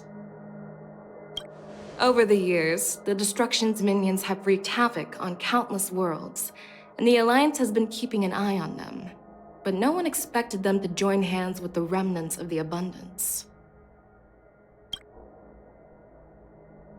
The damage caused by the Ambrosial Arbor crisis was far less severe than expected, which is good news for us. However, it was quite different from the Ruin Legion's usual style of destroying life wherever they go. While I trust the bravery of the Divine Foresight and the Nameless, I'm curious about some details missing from the report. I'd like to take this chance to have an exchange with both of you.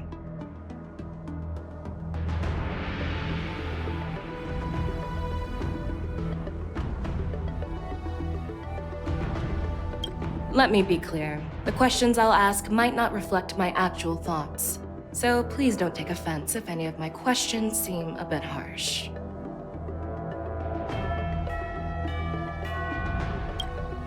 Please go ahead, General.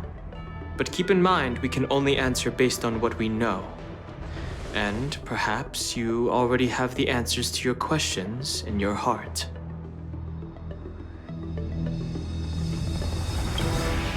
You have a clever tongue. I like it.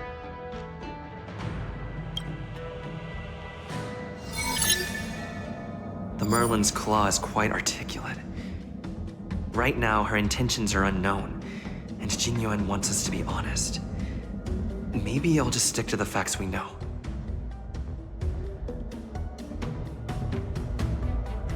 Let's cut to the chase. Before the crisis struck, the Astral Express was guided here by a Stellaron hunter, a wanted felon, in an attempt to resolve the Stellaron crisis. However, everyone in the cosmos knows of the Stellaron hunter's reputation. So, why did you place so much trust in them? Could it be that some of you have a connection with them?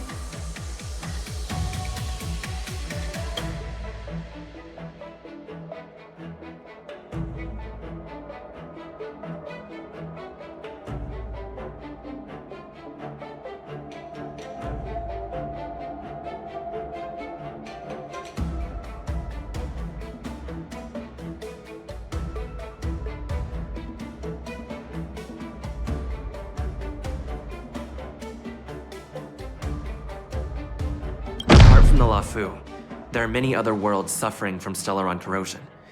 For example, Eurillo 6, the world that the Express stopped at before reaching the Lafu, was one of them. To the Express, Stellarons act as roadblocks on the Silver Rail and pose risks to the warping process. And that's why dealing with Stellaron issues is part of the duty of the Nameless.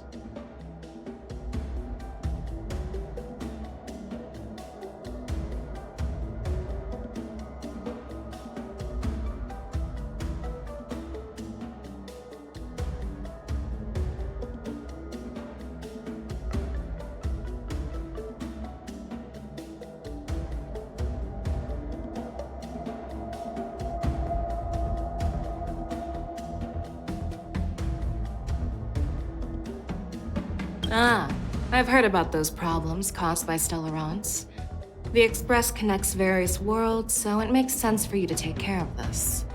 The cosmos is a mess, and the Trailblazers are just doing their best to fix it. I understand. Let's move on to the next question. The reports suggest that Don Shu, the master of the Disciples of Sanctus Medicus, colluded with the Lord Ravager and used the power of the Stellaron to resurrect the Ambrosial Arbor.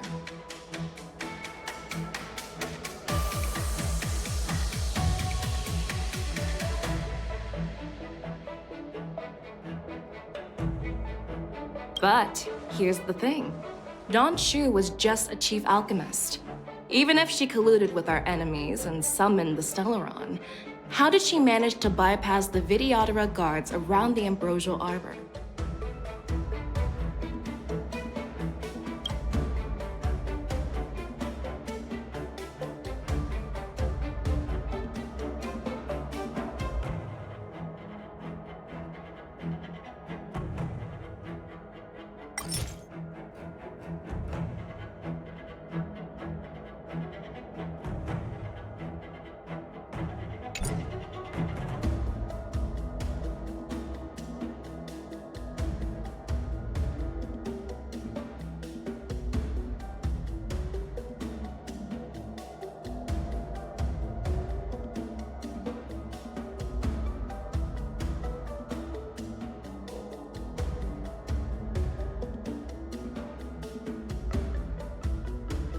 I don't believe we are in a position to answer this question.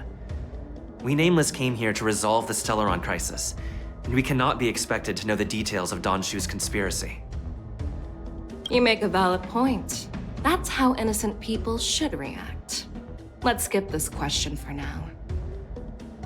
According to the report, Lord Ravager Fantilia is the mastermind behind the entire conspiracy. She disguised herself as an ambassador of the Skyfaring Commission and traveled with you, only to vanish without a trace later on. It seems too convenient to label her as a scapegoat.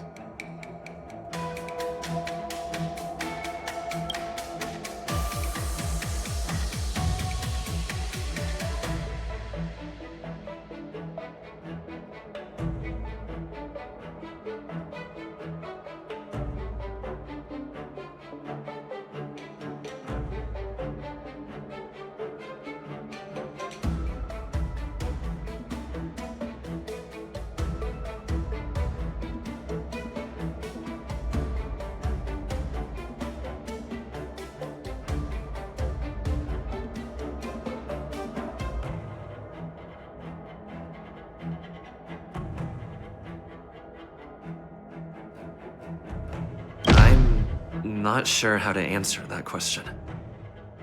The Lord Ravager is a master at manipulating situations and sowing discord among her enemies. General Fei Xiao, given your suspicions of the internal affairs on the Luofu, I wouldn't be surprised if... So, I'm not even allowed to ask questions? Asking questions is considered sowing discord now? Well, that's convenient for you. Just like Fantilia vanishing without a trace.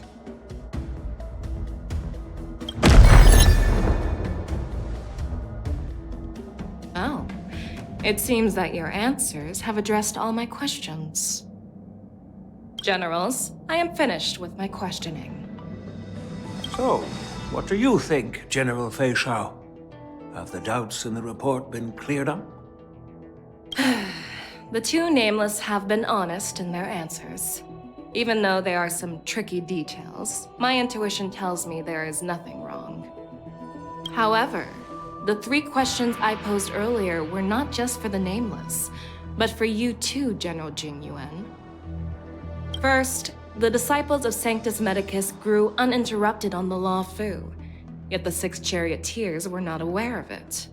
That was a dereliction of duty. Second, you believed in the Stellaron Hunter's prophecy and entrusted outsiders to solve the crisis, even granting them access to the Plague Mark. That was a dereliction of responsibility.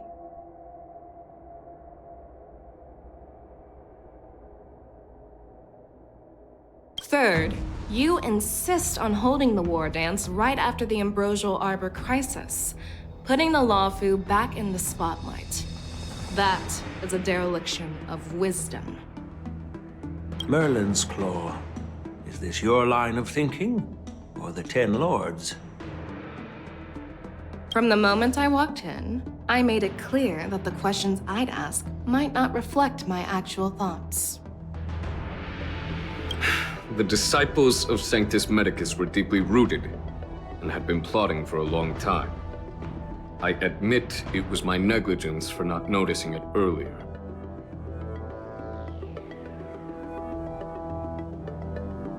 As for the Stellaron Hunter's prophecy, I didn't believe all of it. But in the end, the Law Fu did survive the Ambrosial Arbor crisis.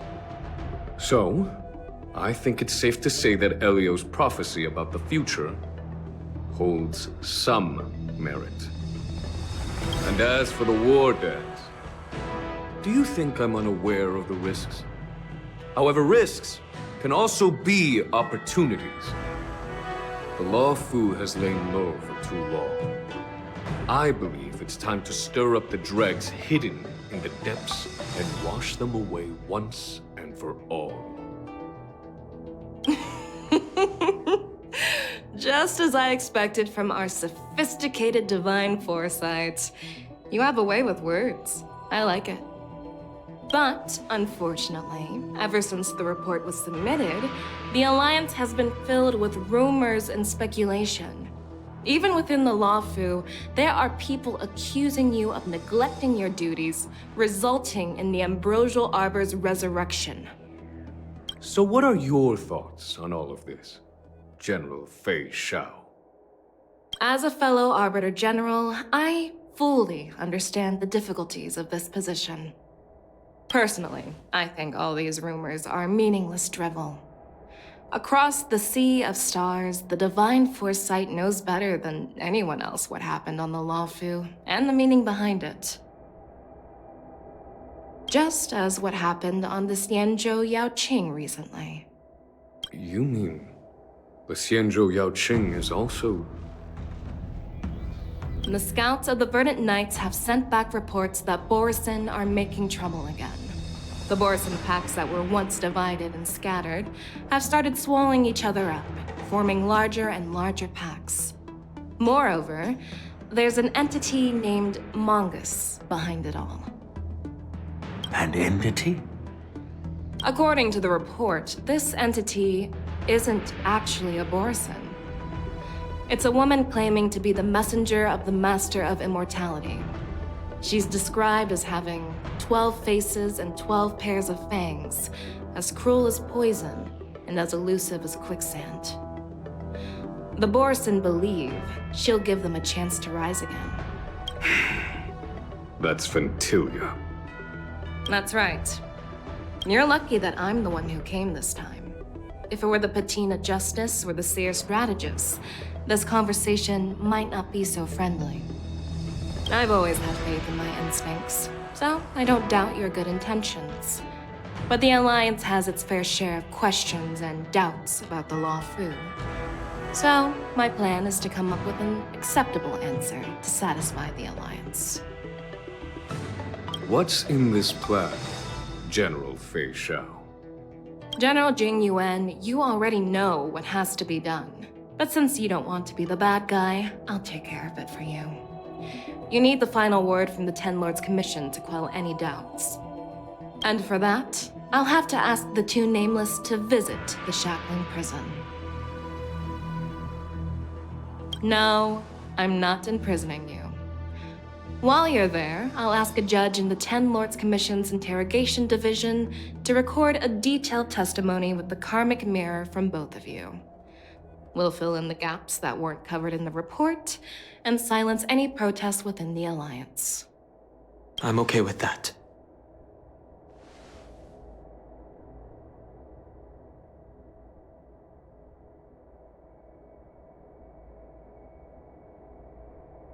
Your willingness to help is truly heartwarming, youngsters. Then, as the Merlin's Claw requests... Oh, there's one more thing. This testimony is for silencing the voices of opposition within the Alliance, but I would like to urge General Jing Yuan to listen to the pleas of the Foxians on the Xianzhou Yaoqing.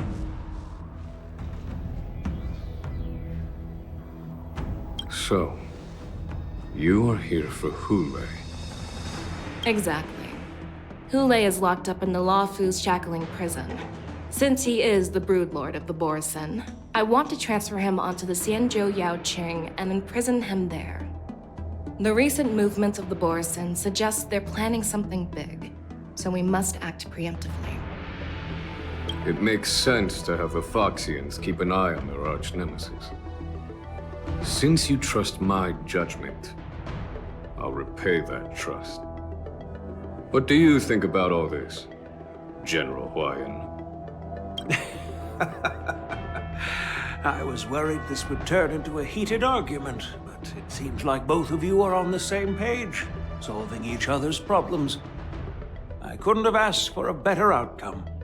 And as for Hule, I'll send my lieutenants Zhao Chou and Moza to check on his condition in prison and ready him for transport. If there are no more questions, shall we get this started?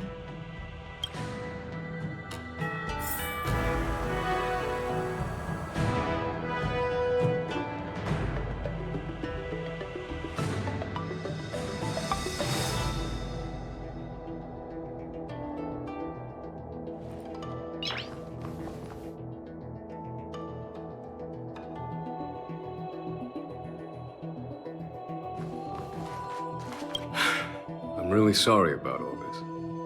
But the testimony in the Shackling prison won't take up much of your time. I'll call for a messenger to take you to the Interrogation Division. You just need to give your testimony, and then you can head back. So no need to worry. As you wish, General.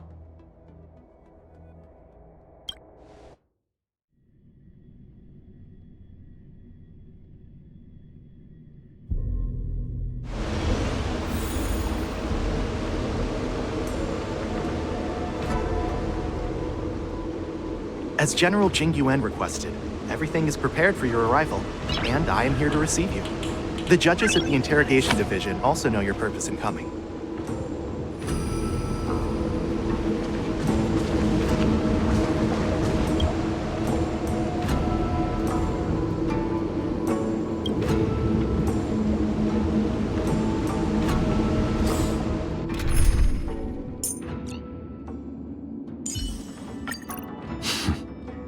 Need me to watch your back.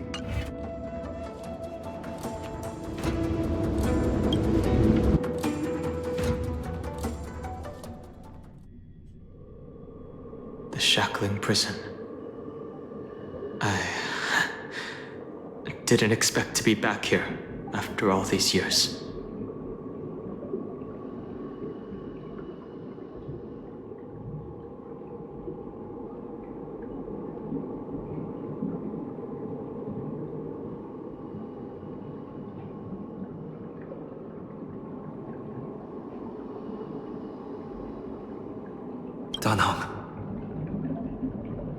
Don't worry about me.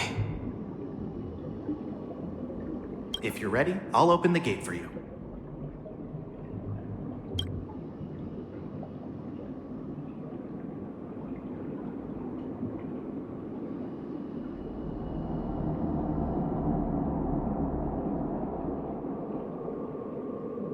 Well, technically, the shackling prison is spread out across multiple delves, and the ancient sea is just where they overlap.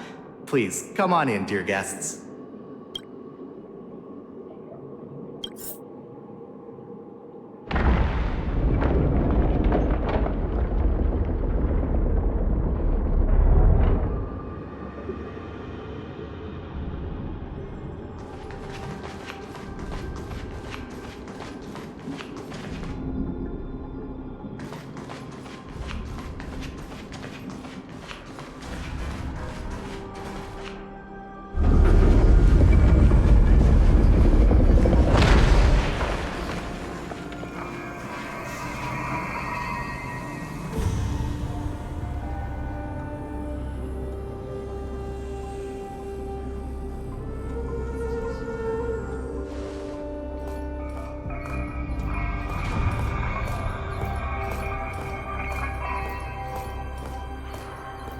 What are you looking at? The shackling prison on the Luofu is completely different from the one on the Yaoqing. It's completely underwater. Whether it's in the clouds or underwater, breaking free would still be a piece of cake for me. Still thinking about your old jailbreak tricks, huh? Forget it. You're free now. Just don't do anything stupid, or the judges will throw you back in there and lock you up for a few hundred years. You'll see me again in just a few days. Taking Hule back to the Yaoqing means a lot to the Foxians on the ship, and to the General herself. So stay alert.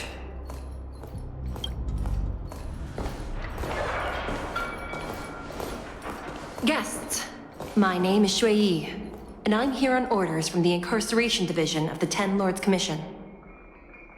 We're Jiao Chou and Moza.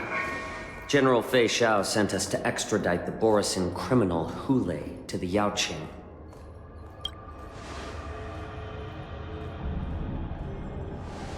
We're here to inspect the conditions of his imprisonment and make preparations for the handover and transportation.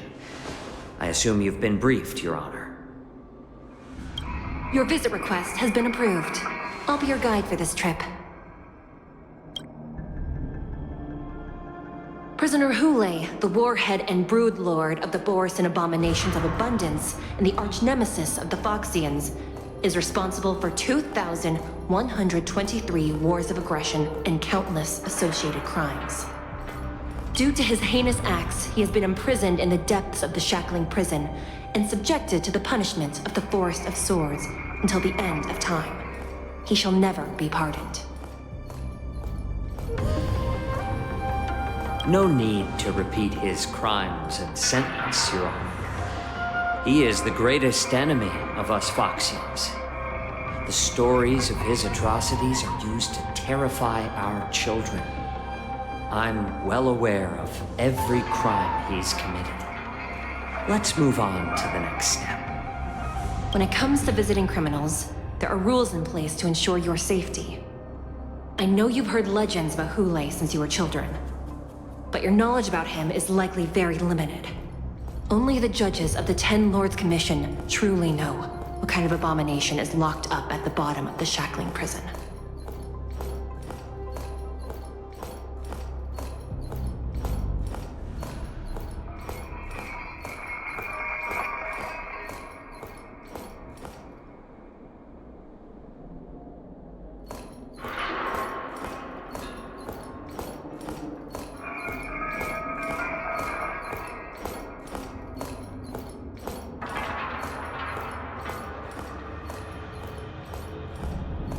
It has been centuries since Jing Liu, the former sword champion of the Luofu, captured Hule. And during all those years, we never provided him with any food.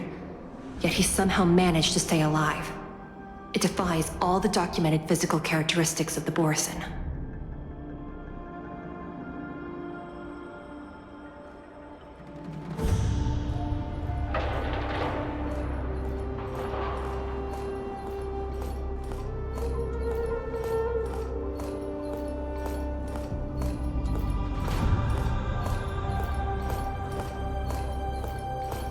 The Forest of Swords, forged by the Punishment Division, is a device of intense torment, used to execute sinful abominations. Most Borisin die within 3 days in the forest, but Hulei is different. Every time the blades pierce him, his body instantly heals. Despite the brutal punishment, he somehow manages to survive. The complex rules are there because of his abnormal characteristics. Do you understand now? I apologize for any offense caused. Please continue, Your Honor. I've given you the instructions regarding Hulei's visitation. Please make sure you read them carefully.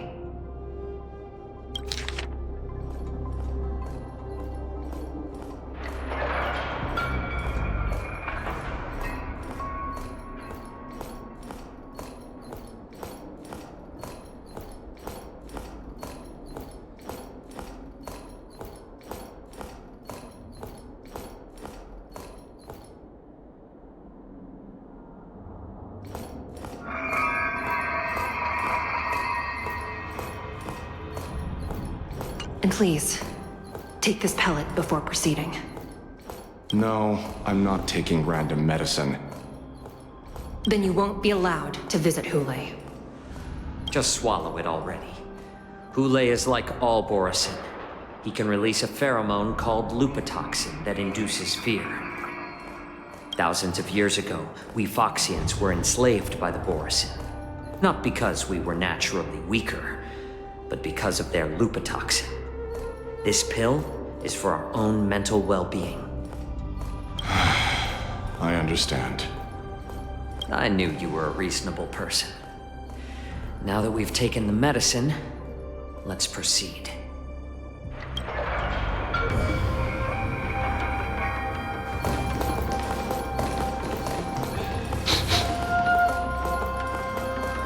Your Honor. What is it? No, never mind. Maybe I'm just imagining things. Let's keep moving.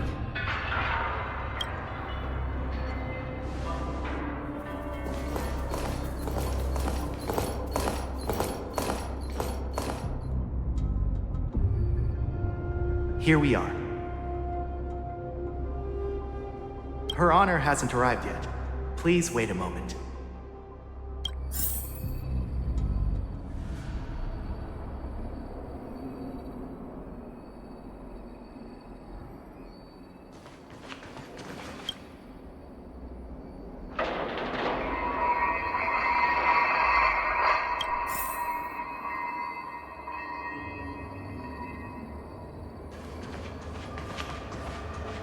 This place... it's still as cold as it used to be.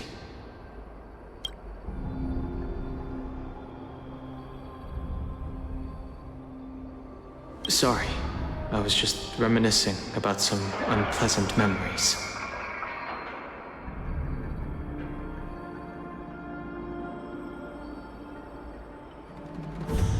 Thank you. It's all my fault that you were involved in the Xianzhou's problems. You shouldn't have to see the inside of the shackling prison.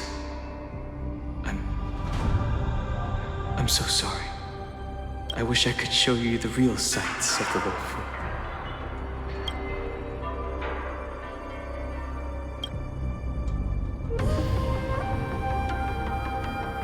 The 6 charioteers might have more power over the rest of this Xianzhou ship.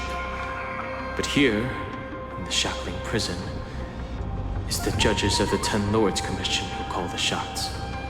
The judges will use a complicated interrogation device called the Karmic Mirror. It accurately tracks every physiological change during questioning and records it. Therefore, the judgment made here will be sufficient to convince the other administrators of the Xianzhou. At least they won't attempt to challenge the conclusions. Perhaps that's why Fei Xiao insisted that we come here.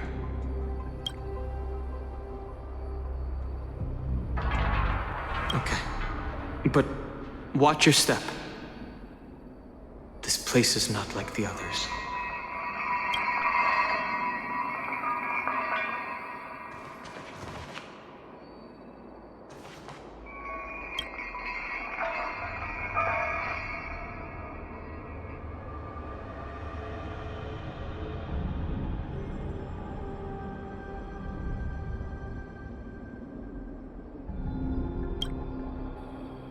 Welcome, dear guests from the Express.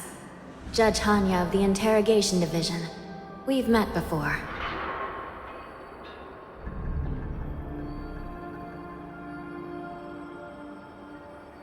You don't want to see me?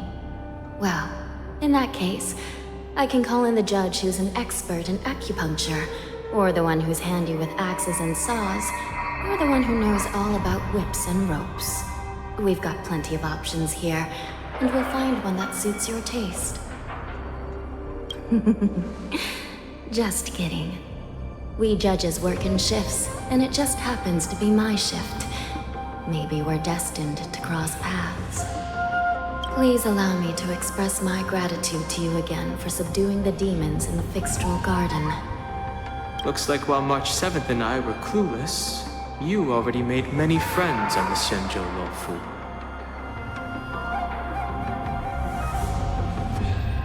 Even though you and I have met before, we can't show any favoritism under the Ten Lords. So, please do as I command as we head to Scrivener Hall and beyond. Don't do anything without my permission. This is not a place for ordinary mortals. You and Mr. Danhang, please come with me. Please lead the way, Your Honor. Please let me activate the mechanism before we all move forward. And please, watch your steps.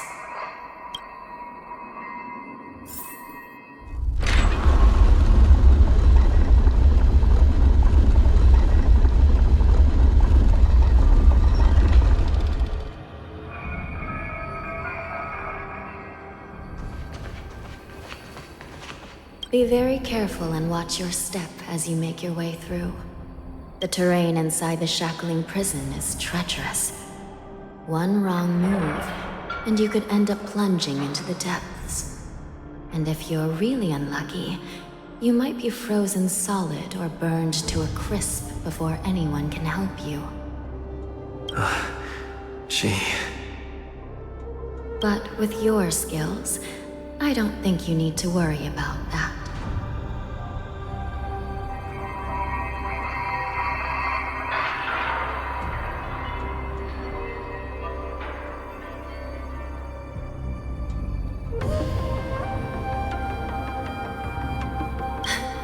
You're funny.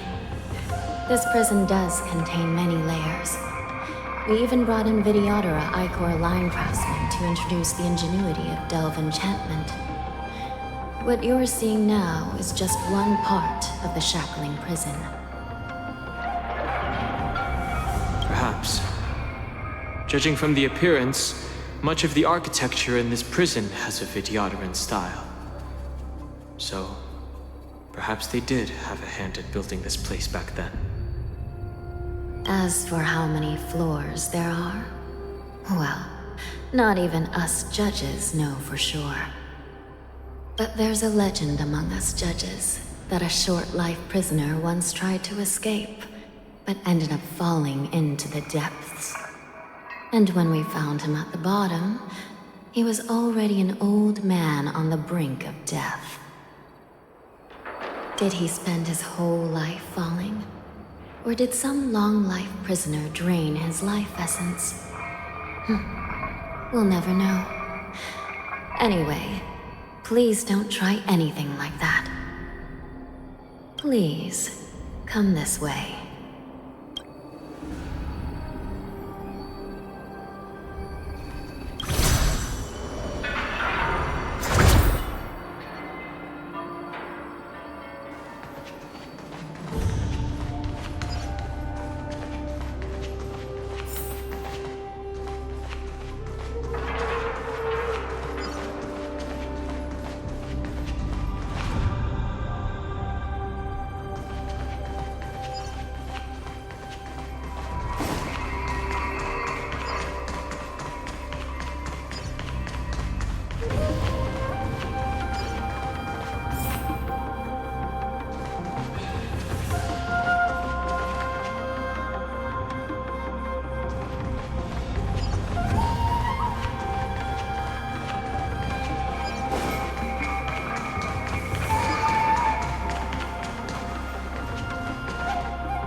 I heard the war dance is about to be held in the mortal world. I remember watching a sword duel at the war dance with my sister when we were young. The Cloud Knight, who was the Luofu's ringmaster, was an amazing swordsman, and their sword flashed like lightning. The Outworld Challenger had fiery red hair and a hand made of steel, which roared like thunder. Time sure flies.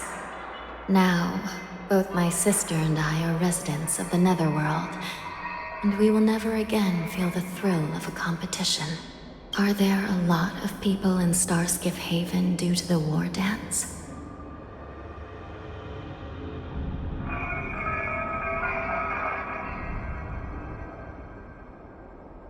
Sounds amazing.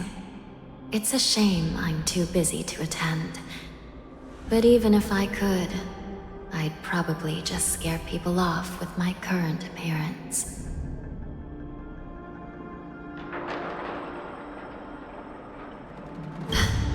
Let's get going then.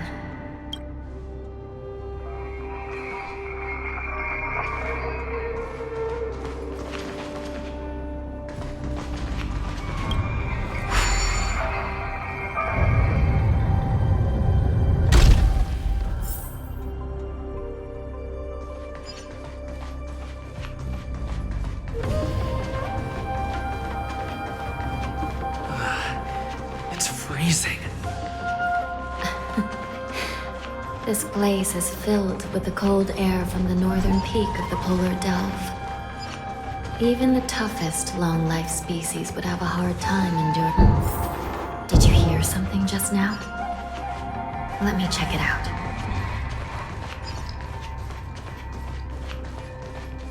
Ugh, what an eyesore. This place is packed with boxes and crates.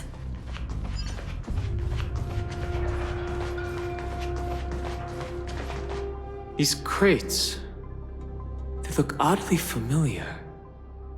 A few days ago, the Spiritfarers received reports about an IPC transport ship that was attacked by Borison.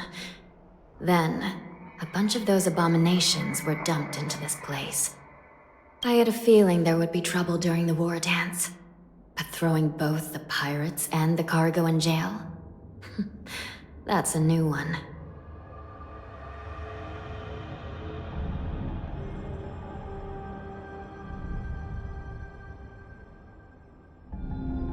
I heard the Intelligentsia Guild crafted something dangerous. We have many records in the Hall of Karma about these wise ones. They love to tinker with forbidden technologies, always trying to push the limits of Ingenia. I caught a glimpse of the mechs in those crates, and they bear a striking resemblance to Borison. I wonder what they're planning this time. Well, business first. Let's keep moving.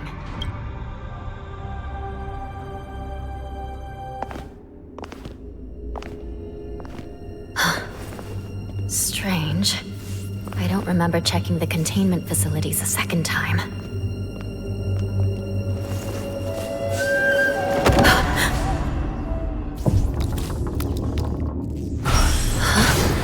Watch out!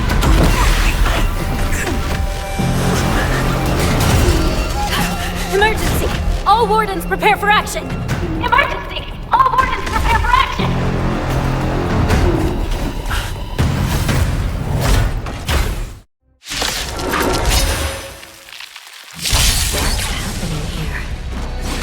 These things moving on their own. Something's wrong. Guards aren't responding. This thing is going wild. Just like a horse. Looks like we're on our own. Savor it for me.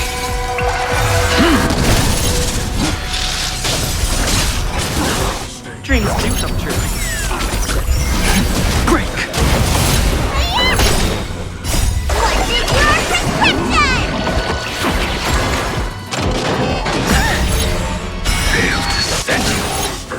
World cleansing dragon.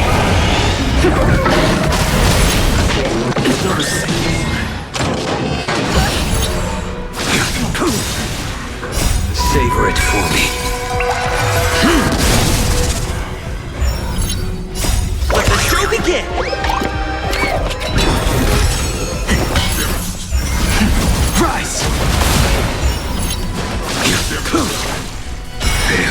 Thank you! But how is this even possible? The Spiritfarers follow the protocols, cutting off power to the mechs and sealing the crates. How could these mechs still start moving? It's just like what happened in the Artisanship Commission before. These goods went haywire and attacked everyone in sight.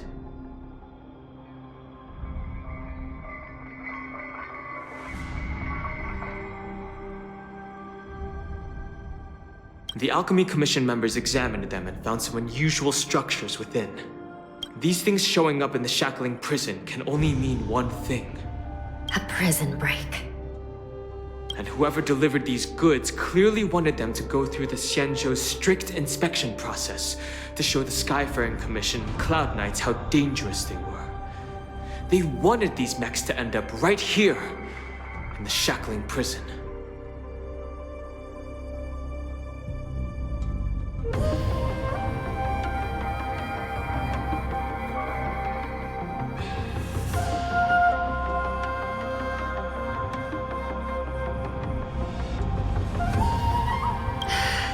These things already started taking action while nobody was paying attention. Then the whole prison is in trouble, I'm afraid.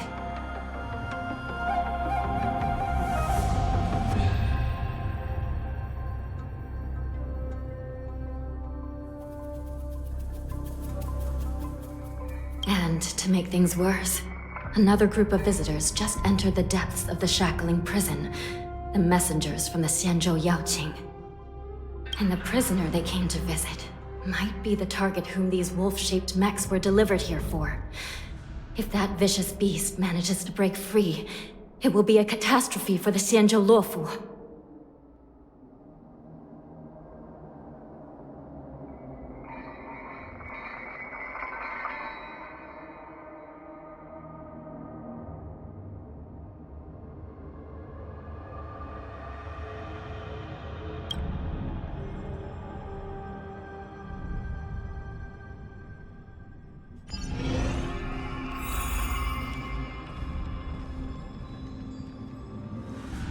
Here we are. Have we arrived already, Your Honor? Shouldn't there be a cage here? The most notorious felons are locked away in the solitary delves, deep down in the prison. Those delves can't be opened without proper authorization. I've given you the diagrams for lighting the lanterns. Please take a look.